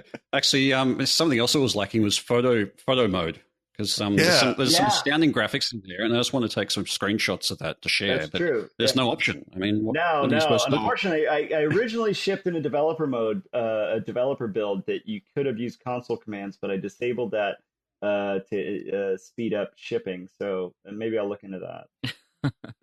And then, of course, the unobtainable achievement. This is unacceptable. Yes. Unacceptable. Well, partially. And we'll never come back to that on the second review. That's guaranteed.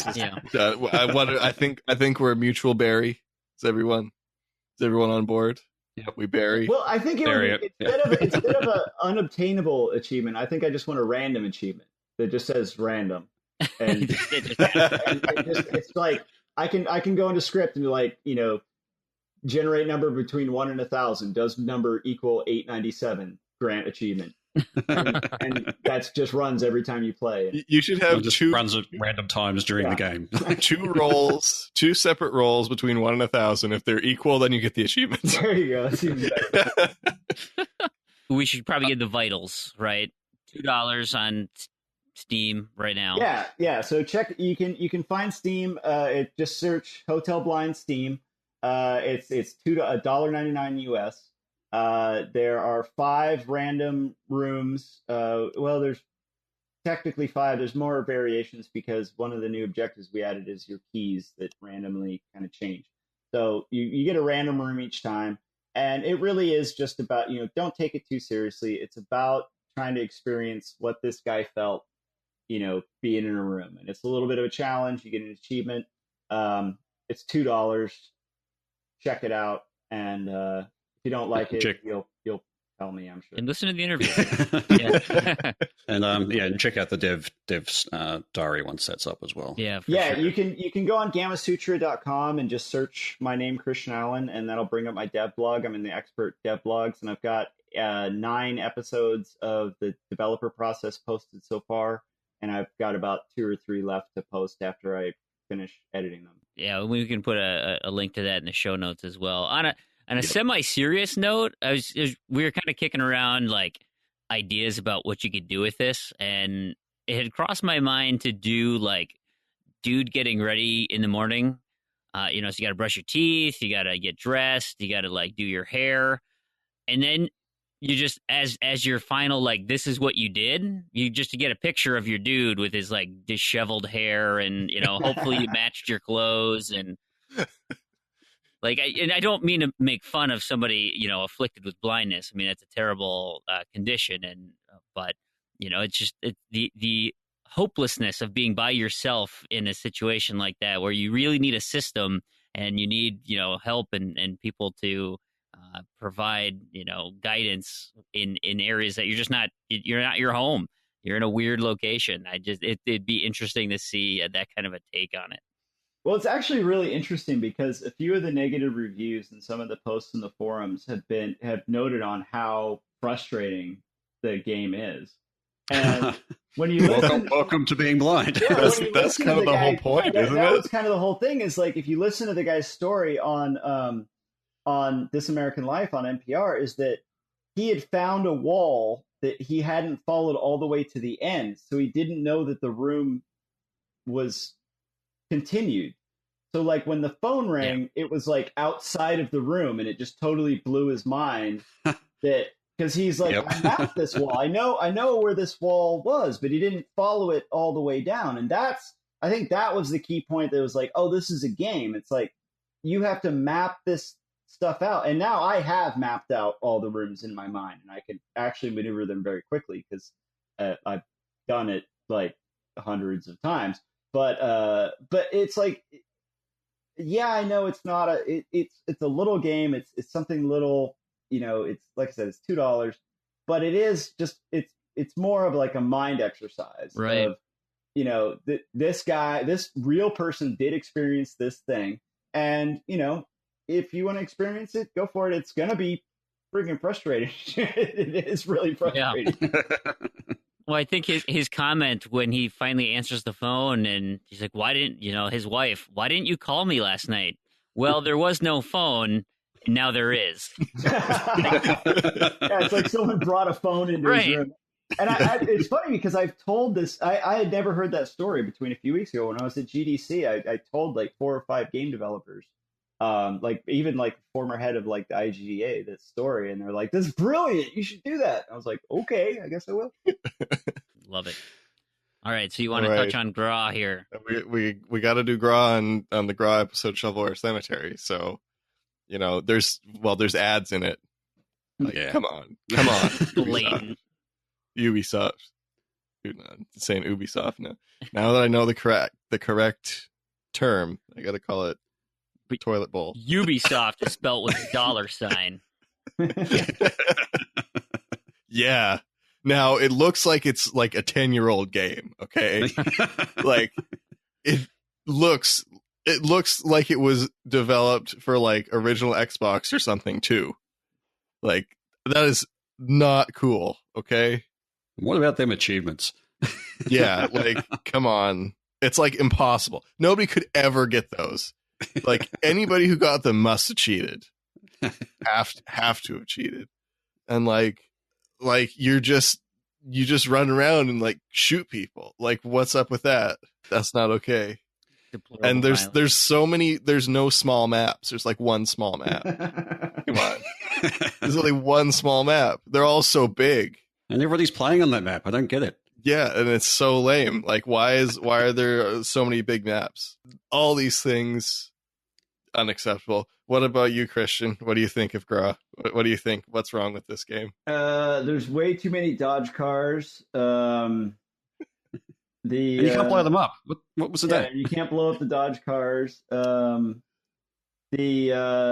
assassin achievement is insane. You have to find like some dude that already has the achievement and kill them. You might have to play with another person. Yeah, I think you have to play with someone else. That's not cool. The whole game is brown. That's a problem. That's not realistic. And okay, and you die in like one shot. Like that's not realistic. Yeah. And sometimes you run out of ammo. That's bad. Unacceptable. Yeah. So, sometimes your teammates die. Yeah. Yeah. I mean, I think they just brought in the whole ammo and reloading thing just because they had to like slow the game pace down a bit.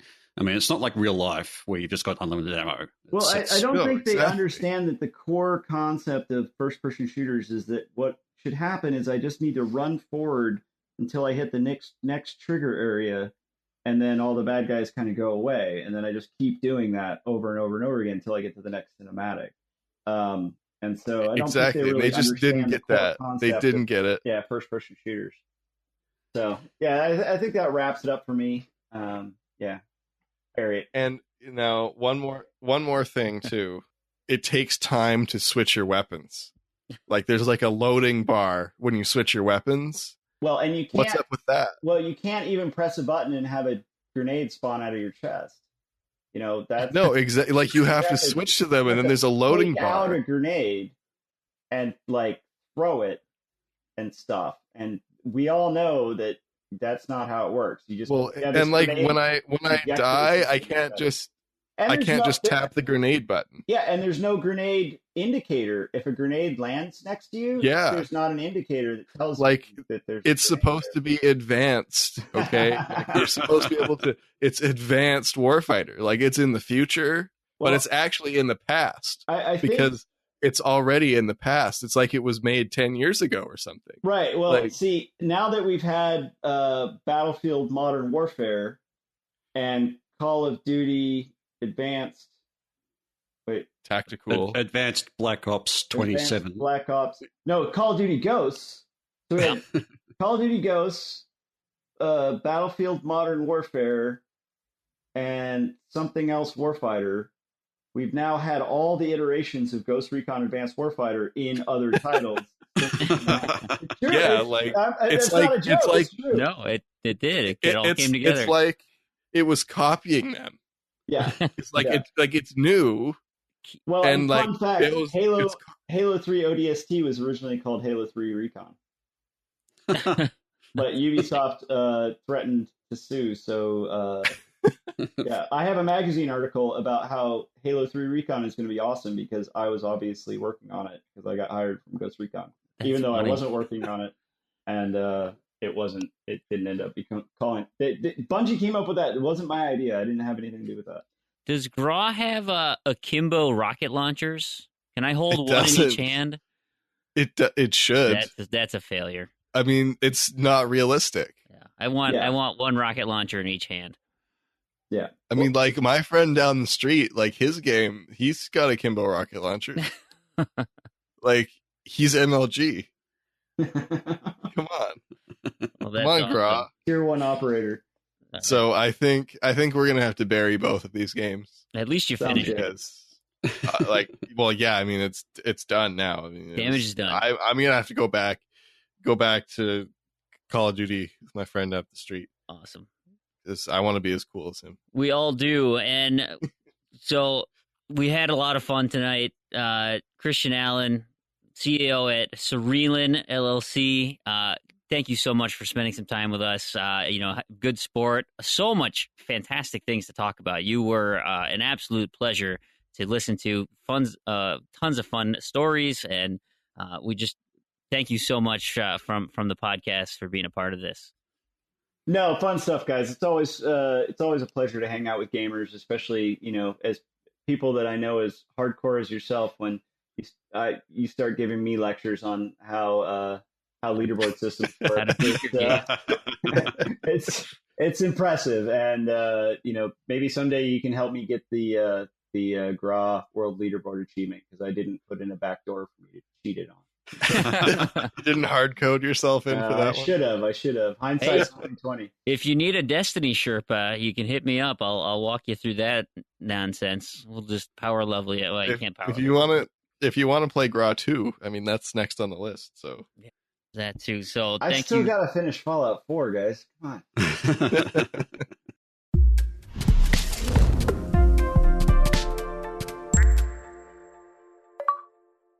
Okay, so Crandy, in all the excitement of having Christian on and an incredibly long interview, we almost forgot to talk about everything else that we have to do in this show. So let's kind of circle back and we'll go and touch on our housekeeping and some news and stuff real quick. So with that being said, do you have a mug this week? I do have a mug this week. I have a Starbucks Canada mug. I don't know where it came from in Canada, but it came from Canada. Is it French? No, it just says Canada on it. It's got a bunch of Canadian things like a Mountie hat, a moose, maple leaf, a town, some mountains. It's very red inside. Nice. And it's filled with some Sencha green tea. Sencha Fuji is what it's called. So I assume it came from Fuji. I perhaps assume that as well. And that's from my favorite tea place in the old country. So that's my mug this week. It's not nice. My wife found a good mug, though, so that's coming up soon. It's another funny one. All right. So watch out for that. To hear. So I got a private message from a new follower named Wise Yorick. And he says, hey, I was speaking to Kez and said that you were a part of the 100 achievement the to-do list challenge. Is there going to be a new one this year? And what he's referring to is the Great Random To-Do List over at the Achievement House forums run by Facial LaFleur. And yes, the Z2Z podcast is taking over the Great Random To-Do List. And we are finalizing the rules and how we're going to execute it this year. I think Terrigan and I decided that we want to do like a beta test of this new kind of rule set. And so the best way to be a part of that is to get on the Z2Z podcast leaderboard at True Achievements, because we will probably post the signups there to do a little maybe 1-2 month trial run just to see if our plan works, and then go into the full-blown test. But we might just go full-blown straight out of the gate. But I think Terrigan and I want to trial run it first, because we're doing some fun, interesting things. So I'm not quite sure what that's going to be, but keep your eyes and ears open for at the Z2Z links and Twitter and all that stuff. I guess I'm kind of obligated to play in that one this year. Usually I don't do contests, but yeah, I think I will too. I just kind of stopped doing contests because I got too into them. But the UHH I didn't get super into, so I think I can probably handle this one okay. So well, and I think and the idea is going to be relative. I mean, I'm not going to say casual, because it's not really casual. Like, if you want to do it, like, you can, go gung-ho, but it will appeal to all sorts of people, and casual and hardcore alike. And everybody, and the beauty is everyone will be able to compete, is the idea. If you're a hardcore, you're not necessarily going to win the thing. Unlike UHH, where it's like, oh, you got to, be on time, you got to do this, blah, blah, blah. The random to-do list, you can be a little more casual, and the way we're setting it up is should be a little easier for entry for people. So we're finalizing the rules. Like I said, keep your eyes out. Yeah, I think now that I finished Gra, I kind of can enjoy stuff like that more, because I'm not on a kind of a constant battle to not be overtaken anymore. So I can actually put time into other games now and enjoy them. So for sure, that's a plus. I also don't want to roll that 5,000 ranked matches in Quake. That's a 300 or so hour grind on that one. I got a private message from Nexus Plexus, my friend Nate, and he said, hey, in regards to your upcoming Dark Souls challenge, I will fully support if you decide to throw in the towel. So what he's referring to is... that makes it too easy. Well, I mean, I will at least play for 2 hours on April 23rd. It will be a Dark Souls Twitch stream from the Z2Z account. I'm going to try and figure out some test runs on that. But on April 23rd at 10 p.m. Central will be a 2-hour Dark Souls Freem, 2 hours Dark Souls Freem stream, where I will be introduced to it for the very first time. I may not win a battle in 2 hours. It's entirely possible. I'd like to think I'm semi-competent, but it won't be that brutal. You'll be able to kill some of the little zombie guys.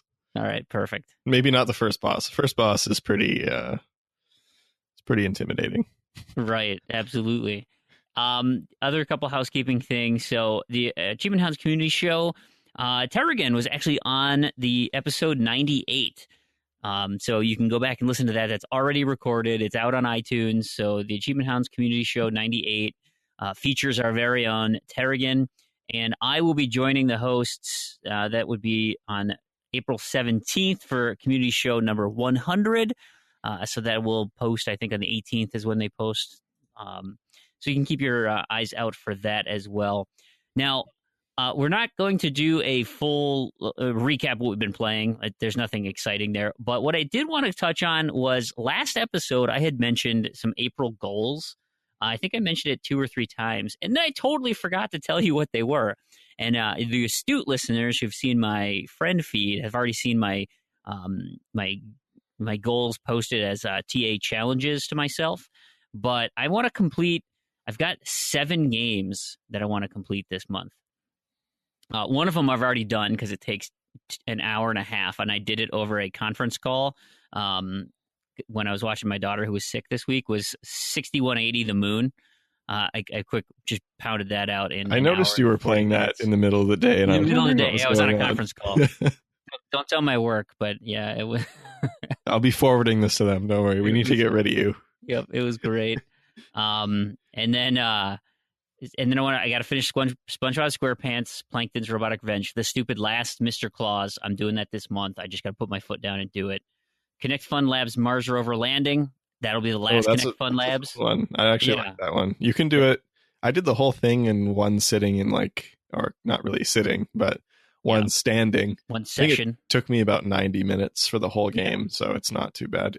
There's a couple things you kind of have to get used to, but it's That's very, right here. very doable. It's a little bit more skill based than some of the other ones, but not like it's not probably crazy. as skill based as like Junk Fu or something. That was actually the first Kinect game I played. So I was playing it in a very tight space, and I still managed to do it in 90 minutes or so. I think the hardest one I've done so far has been the 5 micro challenge, where like you actually have to jump and move and dodge. I wish I had enough space that I could just leave my Kinect set up so I could just kind of go and play something quick. Because whenever I play Kinect, I have to rearrange my whole living room, set the Kinect up on a shelf, move stuff off of the shelf, set up my other screen, and then I still am kind of cramped. So, I'm hoping when I move this summer that wherever we move to, I actually have maybe not a dedicated space, but somewhere that I don't have to rearrange every time I want to play Kinect. Oh, I got that. I want to do Magic the Gathering 2014. So I left this incomplete. I had 4 achievements left in the base game. And then I was like, well, I'm just going to leave this because it's like I don't want to grind out wins or damage or anything until I get the DLC. And then, just do the DLC stuff. And I went back and I was looking at my purchase history. Turns out I bought the DLC already. So I've been sitting on this, had no idea. And it's like, okay, well, now I have everything. I should just go and finish that game off. Yeah, I do that from time to time too. I'll just, I'll You see it on forget sale. what I'm you like, I think, I'll probably want to play that at some point. It's half off. Sure, I'll grab it. Yeah. And then you come back like years later, you're like, oh, that DLC, it's so expensive. Right. And then you click on it and I already have it. Yeah. Ben 10 Rise of Hex. I have like 3 or 4 achievements left on that one, including the speedrun achievement. So that might be a little tricky, but I'm going to give that a whirl this week. Is that one that was free for a while? Like it was free for like a weekend or something, and then they delisted it? Yeah, it was a total accident. Yep, that was the one. Tales from the Borderlands is the bottom of the list. Like, I don't know if I'll be able to get to this because I've been playing Quantum Break as of recently. And then my final completion that I want to do is Destiny. I have to finish my Warlock and beat hard mode. And with the new update that's coming on Tuesday, so it when this show airs, it will have been yesterday, Tuesday the 12th. With the new changes, the infusion system and stuff, I'll be able to get all my good gear up to a higher light level, which will afford me the opportunity to beat the hard mode boss. And so hopefully by the end of April, I should be able to do that.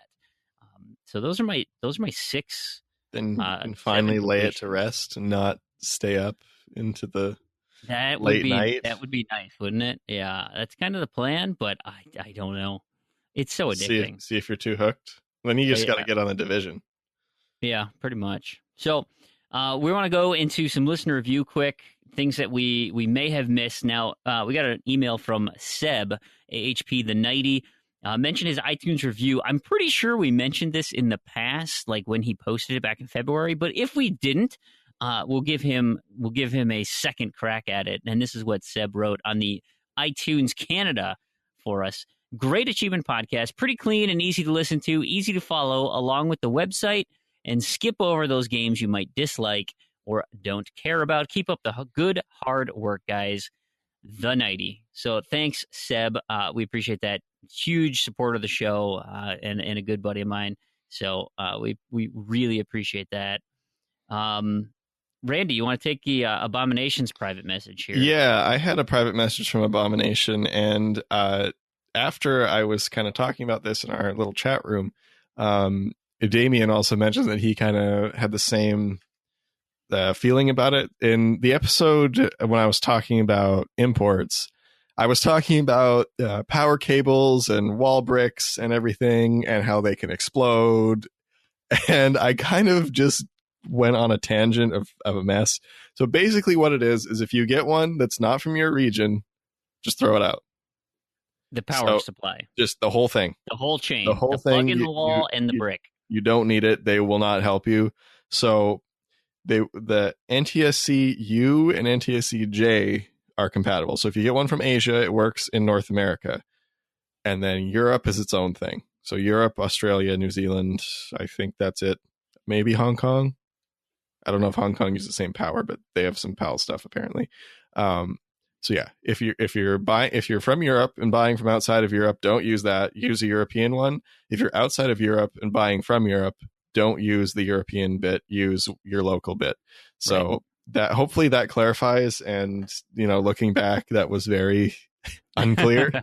So I'm hoping that clears up. And in terms of exploding, I'm pretty sure it just blows up the brick. It doesn't blow up the Xbox. So Yeah. it's just kind of like a scary, like, whoa, that just popped and that's it.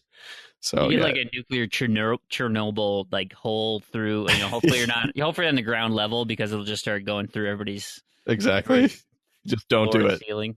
Don't do it. Actually, I just turned on my Xbox. So my old Xbox that I had, I moved to the basement, and I don't use it. It's not hooked up to anything. But I plugged it into my TV, and it's just been sitting here.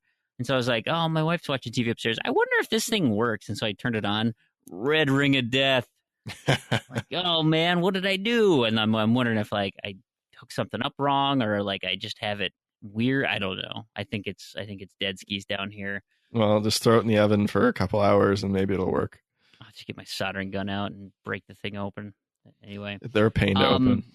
Yeah, I know. I opened one already that was definitely dead. Yeah, that was the first that time. Plastic does not come off easy. I've worked on a lot of Xboxes for myself and friends because back in the day we all had them and I was the only one who knew how to fix them. The first one I ever opened, I was having a real hard time with because I didn't have a screwdriver that was the right size to pop the little things. Yeah. So they didn't really pop properly because it was a little too small.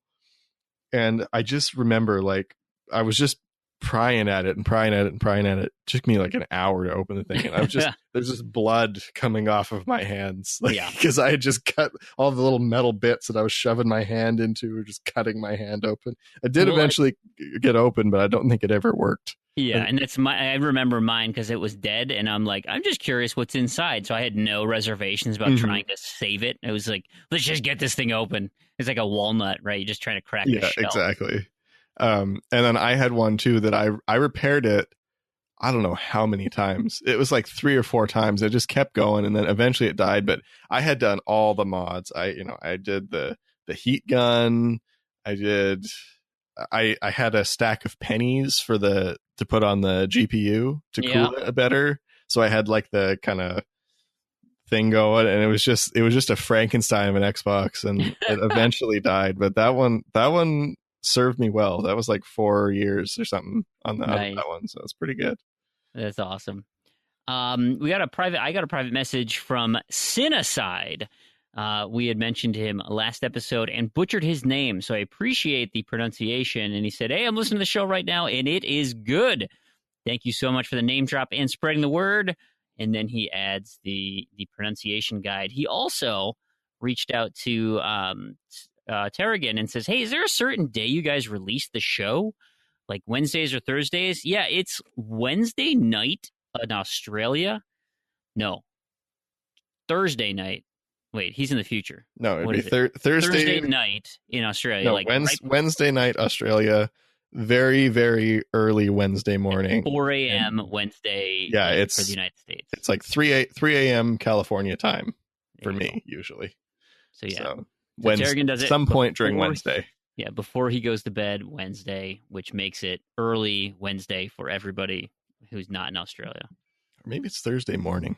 No, it's definitely Wednesday morning because I always upload it on Wednesday. Okay. It's definitely Wednesday morning for the United States. Oh, yeah, for the U.S., but in Australia, it might be Thursday morning because he's a lot of hours ahead of me. It's like 10 p.m., 11 p.m. when he posts it. Right before he goes to bed. Last thing he does. Okay. Urban also so Saucy Slingo sent him a message and showed him a game clip that he uploaded in the game Oxenfree. There's a mirror in there, and Urban's name came up on Saucy's game, and it said CZ Urban Spaceman, all scary in his mirror thing. So we'll put a link to that clip. It was pretty cool. I'm excited to play that game. That looks like a lot of fun. Yeah, I think I need to get. I don't think I bought it. But when I was at GDC, they had the collector's edition. The collector's edition doesn't come with the game. That comes in a little cooler, and it's got a couple goodies in it. They were pretty cool. Oh yeah, I didn't know that. That's interesting. Griffey95 asked Terrigan, "Hey, I've been seeing a few Xbox One games that have achievements obtainable through demos. Do you know of a comprehensive list for those?" Well, we don't have a comprehensive list. There's a couple I know of. Tron Runner. Somebody announced that I believe it's a 30-minute demo on that one, and it has achievements. And Kung Fu Panda: Legend of the Legendary Legends, I think it is something like that. The new one by Little Orbit. The Xbox One version has a demo that I believe is the multiplayer portion of the game, and it doesn't end.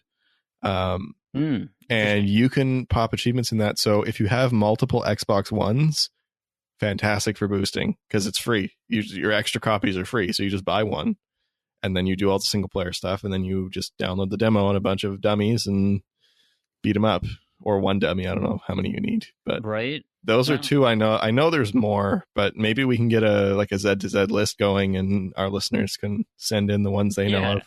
Right. Start putting some things together. Because I remember, the Dead or Alive 5 last round, the Core Fighters pack was like free for a bit. And you could use like they had like a couple bonus guys you could use. There's like 4 fighters, but you could complete the game with all of the fighters. There was enough to do it. And I think I stopped at like 700 some gamer score because I couldn't do the combos and I didn't want to play 100 online matches. I was like, that's not happening.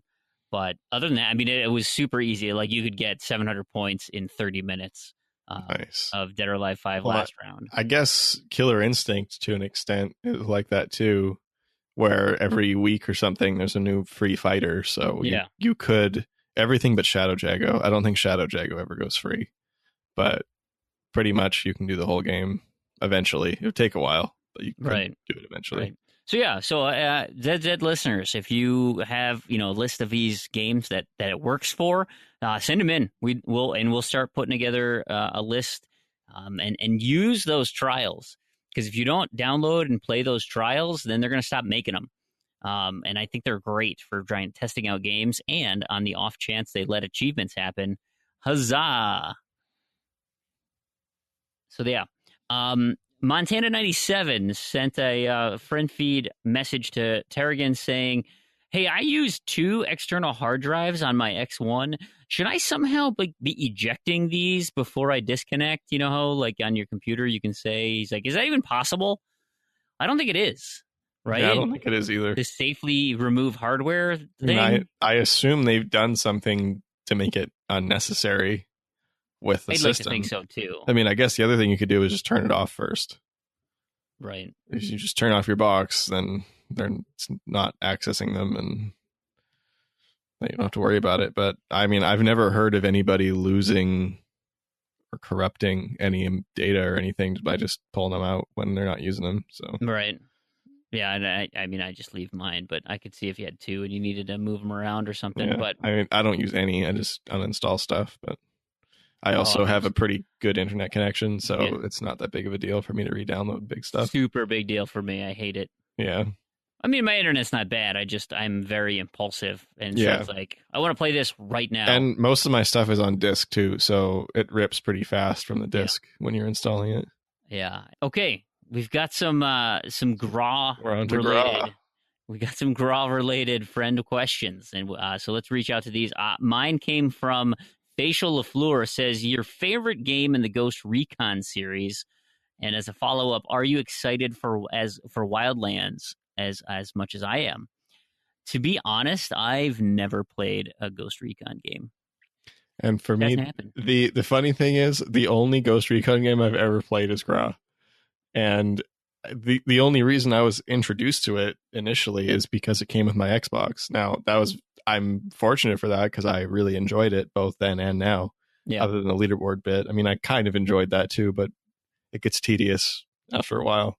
And as far as Wild, I mean, I do plan on playing the other two. I feel kind of obligated to at this point, so I will be making my way through Gra 2 and Future Soldier eventually. I'm just hoping the DLCs go on sale, but I'm not holding my breath because I think they probably already have at some point. And that was kind of my reason for not playing them, is that I'm thwarted by the DLC, and the leaderboard achievements are just so daunting. Gra 2's DLC is only like $10 for both of them, like $5 each. And there's no leaderboard achievement, so that one's actually not a bad completion at all. I think it's like 40 hours or something for the 1250. But Future Soldier has like $40 worth of DLC, and they all only have like a couple achievements each. Oh yeah. So that's one of those ones where it's like, okay, well, I need 6 people for 2 of them. One purchase will get me 2 copies. I mean, the game is dirt cheap. It also uses an online pass, so that means you have to buy them all new if you're multi-boxing, like I would like to do, but won't be. I'll just have to find some people, round them up for that one. And in terms of Wildlands, I want to be excited for it because it looks cool, but it doesn't really feel like Ghost Recon, and there hasn't been enough information other than just like a hype trailer. I think that I can get behind it. And it just, like, given Ubisoft's kind of trend lately, especially with like the Tom Clancy name, like they seem to be just slapping it on everything now. Right. So it's like you slap on Tom Clancy and Ghost Recon, and then you put it on something that is just so far from what it was. I would like to be excited for it if it was not labeled as Tom Clancy's Ghost Recon. If it was something else, sure, I would be more excited. Well, to me, it looks like, and again, I haven't seen a lot, and this is probably going to be sacrilegious to the fans, but to me, when I saw the E3 trailer, I thought, cool, this looks like a more militaristic Hitman. Yep. And I was like, I mean, I liked Hitman. I played, I liked a lot of Absolution, even though that's probably a little more run and gun than a lot of people like in their stealth games. But so if it's like Hitman Absolution, I'm kind of interested in it because I enjoyed that. But again, I think that takes away from the essence of both Hitman and Ghost Recon. Exactly. It's in the middle where you don't want to be, or where the people of those fans of those genres don't want to be. And the thing too that bothered me when it was announced, because I remember seeing the trailer from, I guess it must have been E3 last year, when they had coming in like 2018, pre-order now. Oh my God, yeah. Why would I, like, okay, the fact that you're even giving the option to pre-order it years in advance is just disgusting to me. And for those of you, like, I would like to say to our listeners, this doesn't just go for this. If somebody's telling you to buy something years in advance, don't give them your money. They're not going to run out. Yeah. Like they won't, that's a horrible business decision. They're not running out. So don't let them have your money and use your money for 2 years. Right. Because that's a free loan. Oh, yeah. Don't give them a free loan. They got to pay for that. After E3, I went to, Best Buy or Amazon, and I update my wish lists. And it's like, oh, yeah, these games all look really cool at E3. I'm going to put them on my wish list so I can see when the release date is and if they're ever price drop or whatever. And so like Mass Effect Andromeda was on there, Scalebound. And it's like I keep going to my lists every day just to see if there's some random price drops. And sure enough, it's like, out of stock, don't know when it's coming, right? They just have these placeholders for games that now are delayed into 2017 and that they've been sitting up in their, pre-order wish list since E3. So now it's coming on a year now. And it's like, it's getting close to the new E3 for a 2-year loan. Like, that's just dumb. No, exactly. And by doing that, you're also encouraging their bad behavior of only releasing a hype trailer with no gameplay or very little gameplay and paying for something in advance, because once they cover their costs, it doesn't have to be good anymore. They've already made money, basically. Right. Anything else is just a bonus.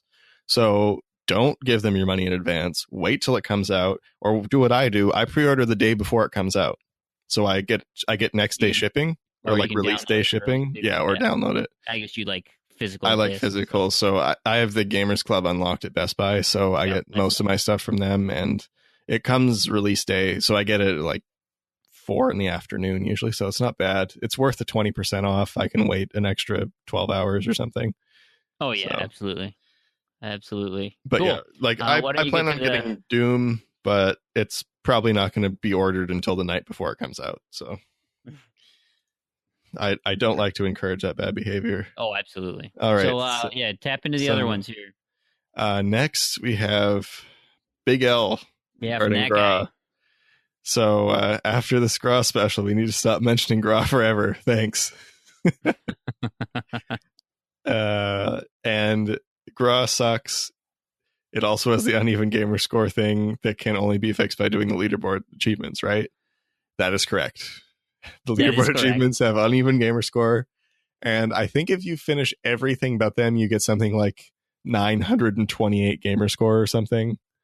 So, yep. Yeah. So if you don't plan on finishing it and you really are bothered by uneven, don't play it. On the other hand, if you've got something uneven from another game that you don't plan on finishing, Graw is your game.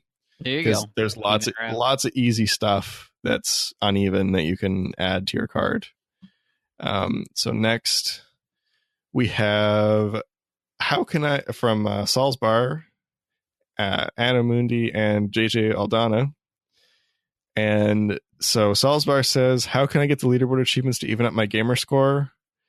And JJ Aldana says they take about 6 months of playing all day, every day, which is correct. I can confirm that because he did that on another account recently. That was, I think I mentioned earlier, a friend that did the leaderboard achievements recently and kind of dodged the solo board bullet. Yeah, so it took him, I think he did it in 4 or maybe 5. It took him pretty much his entire summer break playing like 12-ish hours a day. So they're pretty crazy, and that is how you get the leaderboard achievements to even up your gamer score. And now, Anno Mundi's question, would you recommend I try for the leaderboard achievements at this point, and how much did it cost me for the gold subscriptions? So I don't recommend going for the achievements at this point. They're so much more work than they're worth, and they're probably only going to get worse. They're just, as I said before, if I was going to do it again, I wouldn't, because I wouldn't. It's too long. It took me 4.5 years playing on and off to get the achievements, which is just too. And even when I wasn't really going for it, it was always on my mind. When I was playing another game, like, I should be playing Graw. I should be playing Graw right now so I can get it done so somebody doesn't pass me. I should be playing Graw when I'm doing this so somebody doesn't pass me. That's just kind of the mindset you're in when you are going for Graw, because you're always worried somebody's going to pass you. And when somebody passes you, then you're worrying, somebody passed me. I need to play 12 hours a day now and pass them and hope they don't push it up higher before I pass them. So it's not a fun thing. I wouldn't recommend it. And in terms of cost, as I said, I was using 8 accounts, but fortunately I had some kind friends that I was not account sharing. They all came to your house. I was not account sharing. They came to my house and they helped me personally. But that is how it was. It didn't actually cost me any extra than I normally pay, because I typically have 4 gold accounts at all times. So I had my 4, and then I had 4 friends that were very generous and came to my house and helped me. So that was my 8. And once in a while I had an extra friend when he was in town, and he helped me out too. And I think I had a couple of like 1 month cards that I threw on an extra dummy and kind of stuff like that. It wasn't super expensive, but if you're looking at 6 months, well, Universal doesn't take 6 months. Universal could realistically be done in a month or two. So you're looking at, if you don't have any dummy accounts, probably about $80 a month. Jeez. So looking at that'll do it. About $150 ish. So yeah, that's expensive. And so we have some more general GRA questions. One from Yoda12320. What other than GRA do I talk about? Well, you should listen to the podcast. Then you'll figure that out. And so Big L said, this is a good one. Since GRA is rated T for teen, when does your mom say you'll be allowed to play games that are rated M? Well, my mommy says I'm a very mature boy. Yeah. And I can get M-rated games whenever I want. And I can play them without supervision because I'm a big boy. So that's the response to that. So I think that does it for our listener feedback. So now I had one last thing to touch on, and it's completely unrelated to GRA, but it was I was just poking around on my Xbox quick, and I had a message from Mark Nocturnal, Marcos Vega. He sent a message back in the day about Roblox, and he sent it on day 17, and he's saying, hoping not to pull a Freem. So then on March 27th, so a while ago, he goes, hey, thanks for the shout out. And no, I didn't get it on day 20. And I'm still logging every day, hoping it'll pop.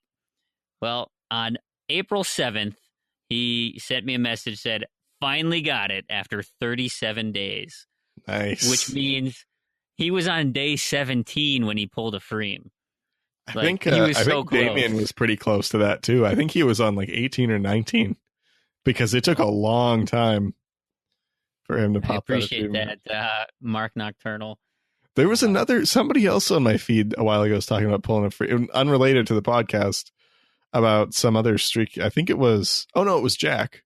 Jack was saying he pulled a Freem in Roblox and in Project Spark. Project Spark. Oh man, that was a bad one too. One. I pulled a Freem multiple times in Project Spark, and it was only 14 days, and I know 20 days is long. Like you don't realize how long 20 days is until you start doing it. Right. I'm glad that one's over with. 100%. So let's move into some news. Just a couple hot things to touch on.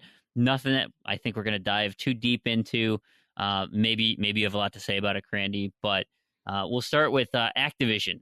Your favorite game, and I'm not sure. Fantastic news. Why don't you announce it? Go ahead. Okay. I was very excited to hear this. Activision lays off staff at GH Live Developer Freestyle. I think you don't think this was related to your your Shovelware Cemetery section, do you? Do you think Activision heard your section and like, oh my god? I may have single-handedly shuttered Freestyle. I think we have that much influence. We're kind of a big deal. Yeah. No, I don't think so. I think it was that they made a poor game and they're paying for it. Tried to cash in on nostalgia. I hate people losing their job. It's really it's sad. It's disappointing that people are out of work, but that's the nature of the business. You try to do something, you come up woefully short, and you don't make enough money to support that studio or that developer. It happens. Honestly, I'm kind of surprised Freestyle has even been around as long as it has after DJ Hero, because DJ Hero 1 was received fairly well. I really didn't like it, but I don't think it sold that well because that was one of those games you just saw everywhere forever. Like stores couldn't sell it. I remember I bought 2 turntable controllers at EB Games for $3 new. It was on Wii. This was on Wii, but still a bundle of 2 sealed turntable controllers, $3. Because I remember I asked them because I thought it was just so absurdly cheap. I was like, is this actually $3? And they're like, yep. I was like, okay. I don't have DJ Hero, but $3. All right. I can't go wrong with that. Nice. But yeah, I don't really think. And then DJ Hero 2 was, I don't know why they even released that. So you tell I'm not a fan of Freestyle? Yeah. Yeah, I don't I don't think they were that good. I don't know. Maybe there's pressure from Activision. I don't know everything that goes on, but yeah, hopefully they'll find something to good. work on. Yeah, something good. Just a quick throwaway thing. This has been in the news all week, and just kind of, I think it's dumb. But a visual lead design I also think it's dumb. At Xbox, David Gardner put on his LinkedIn page what his projects have been. And this is the list: Xbox 360, Xbox One, Xbox Smart Glass, Xbox Next, with a capital X in Next. And so the internet went ballistic saying, oh, PlayStation's got their 4.5, and now Xbox has Xbox Next. Ah, we're so excited. Seriously, everybody, calm down. This is so dumb. The PS4.5 is so stupid. Everything's dumb about just wait for an official announcement. Like, it's so dumb. So that's all I wanted to say. It's stupid. There's nothing here. Microsoft, of course, is going to deny it.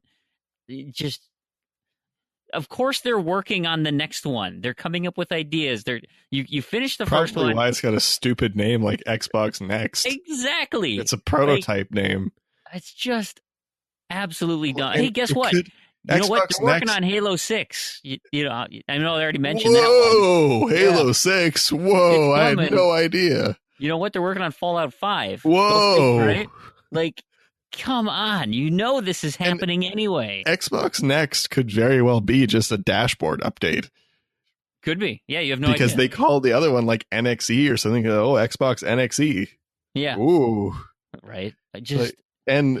Really, I don't think it makes sense to be releasing consoles every 3 years. The Xbox One just barely got any games. Like, it just started getting games that aren't like indie stuff or also released on another platform. Yeah, why would they make it like it still hasn't even gotten the adoption it needs? I mean, it's sold more than the 360 did at this time, but I think but there's still plenty of people that I'm sure have not moved on yet. And if you're having to drop $300 to $500 every 2 or 3 years on a new console, that's not good for game developers. That's not good for business for Microsoft. That's way too expensive. Yeah. And I think that's I think even the 4.5, the PS 4.5 is a horrible idea. I think Sony's going to shoot themselves in the foot with that, because I do too. It's like then there's a pressure to upgrade even though you don't need it. Well, and I look at Nintendo. Nintendo does this. And you've got the 3DS, and then you've got the new 3DS. They've got like 7 different 3DSs. Yeah. Well, then there's the 2DS. It's that weird thing that doesn't fold shut. Right. You know, and what's with that? Then you've got grandma going in to buy a game, and it's like, well, what one do I need to get my little sonny boy? And the guy's like, well, you probably should just buy all 3 because I don't know what. Yeah, nobody knows anymore. You know, grandma doesn't know what system he has. Well, he's got the little handheld one. Is it a 2DS, a 3DS, the new 3DS? And then, of course, you know, if he goes the new 3DS plus XL, right? I mean, it's a terrible, terrible plan. And like, so you know, there's going to be games that are going to be supported on 4.5 that are not going to be supported 4.5. Yeah. Right, not going to be supported on the 4. It's going to be this mess of discrepancy and partial upgrades and disaster. I think it's a really bad idea, and I think it's going to hurt them. I'm totally on board with that. But I don't know. We'll see. But people, I don't know. People are okay with buying stuff all the time now for some reason. I don't know why. I don't know. People just like drop money on season passes like crazy. They like before they even come out. It's like, oh, let's pre-order the game and the season pass. Like they're going to run out of season passes. Yeah, right. That's the thing that gets me is like, why are you pre-ordering a season pass? You don't even know what is going to come with yet. 25-digit code. I mean, there's a finite number of 25-digit codes. Well, unless you buy it right from the marketplace, then it doesn't even need a code. But they're going to run out of bandwidth. That's it. No more season passes. Right. They're all gone. Right, yeah, I like the sales, right? Yeah, digital sales. Quick, get them before they're gone. Like, well, but they're not going to run out. Speaking of who's not going to run out. Oh yes, that's a good transition. Shadow Jago is back permanently. So he's going to be available forever for $10. That's awesome. So that's pretty cool. So now he's not. Well, now you might have an opportunity to get him at $5 if they ever discount the DLC. That's true. He's a little exclusive, but he's not as exclusive as he once was. Sure. The last two things I want to touch on this week. When this show comes out and is released, you will have access to both the Battleborn open beta that goes from April 13th to April 18th, and the Doom open beta, which goes from April 15th to April 17th. Free downloads, open beta. Go play them. Have some fun. I plan on playing both of them. I'm interested, not enough to buy them, but I want to test them out. I hear some good things, so I'm going to play them for free, and it'll be great. Definitely recommend checking out Doom. It's a lot of fun. Tons of fun. Can't wait. And this week in Backwards Compatibility and Game Delay Roundup, we've got two new backwards compatible titles. Outland and Gunstar Heroes join the lineup.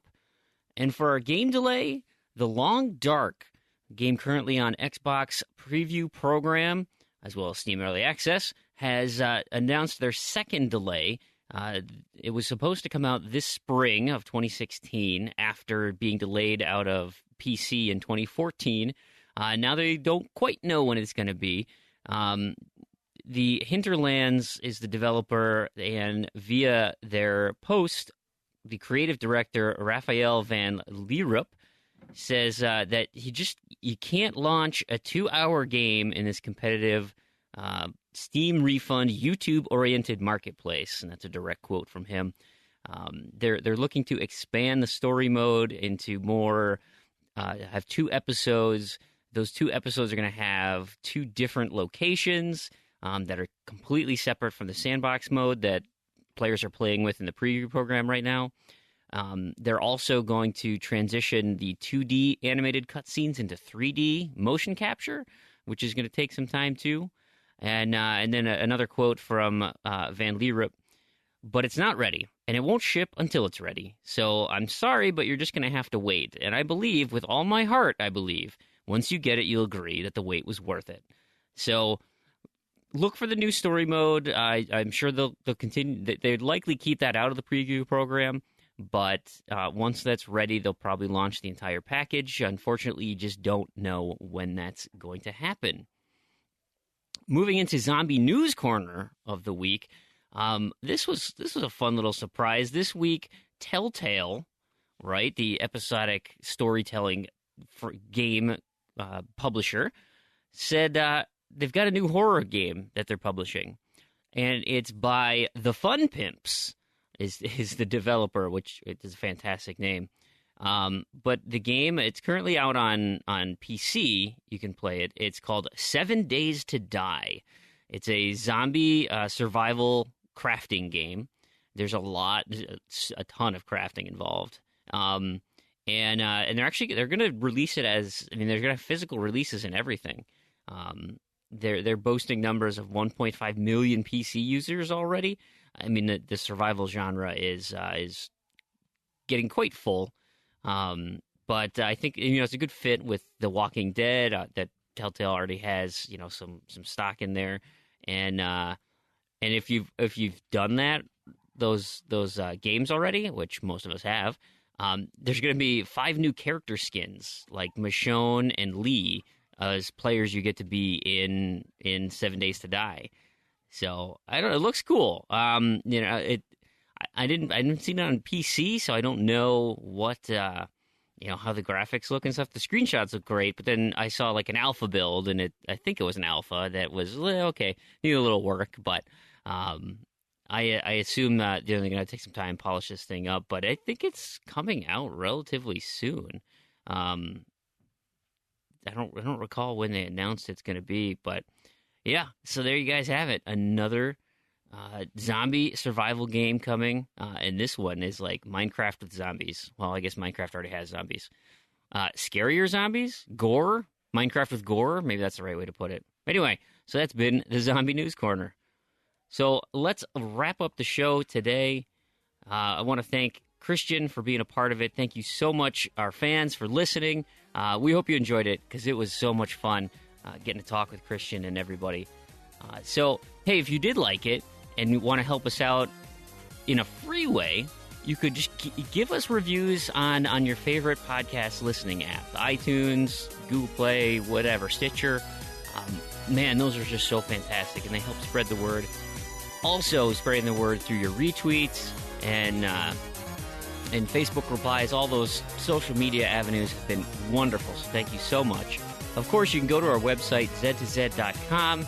That's ZEDTOZED, where you can get those show notes, links to everything we've been talking about, that interview that Christian referred to for the inspiration behind a Hotel Blind. Super interesting. And of course, Twitter, at Z2Z, ZEDTOZED. We've also got a leaderboard set up at trueachievements.com that we can reach out to you fantastic listeners. And there will likely be some announcements coming up, so stay tuned to that leaderboard. It's super helpful. I also want to give a quick shout out to all the sites that make achievement hunting a reality. And this podcast, for sure, trueachievements.com, the Achievement Hounds Community and Podcast, xboxachievements.com, the Xbox Roundtable Podcast, and all the other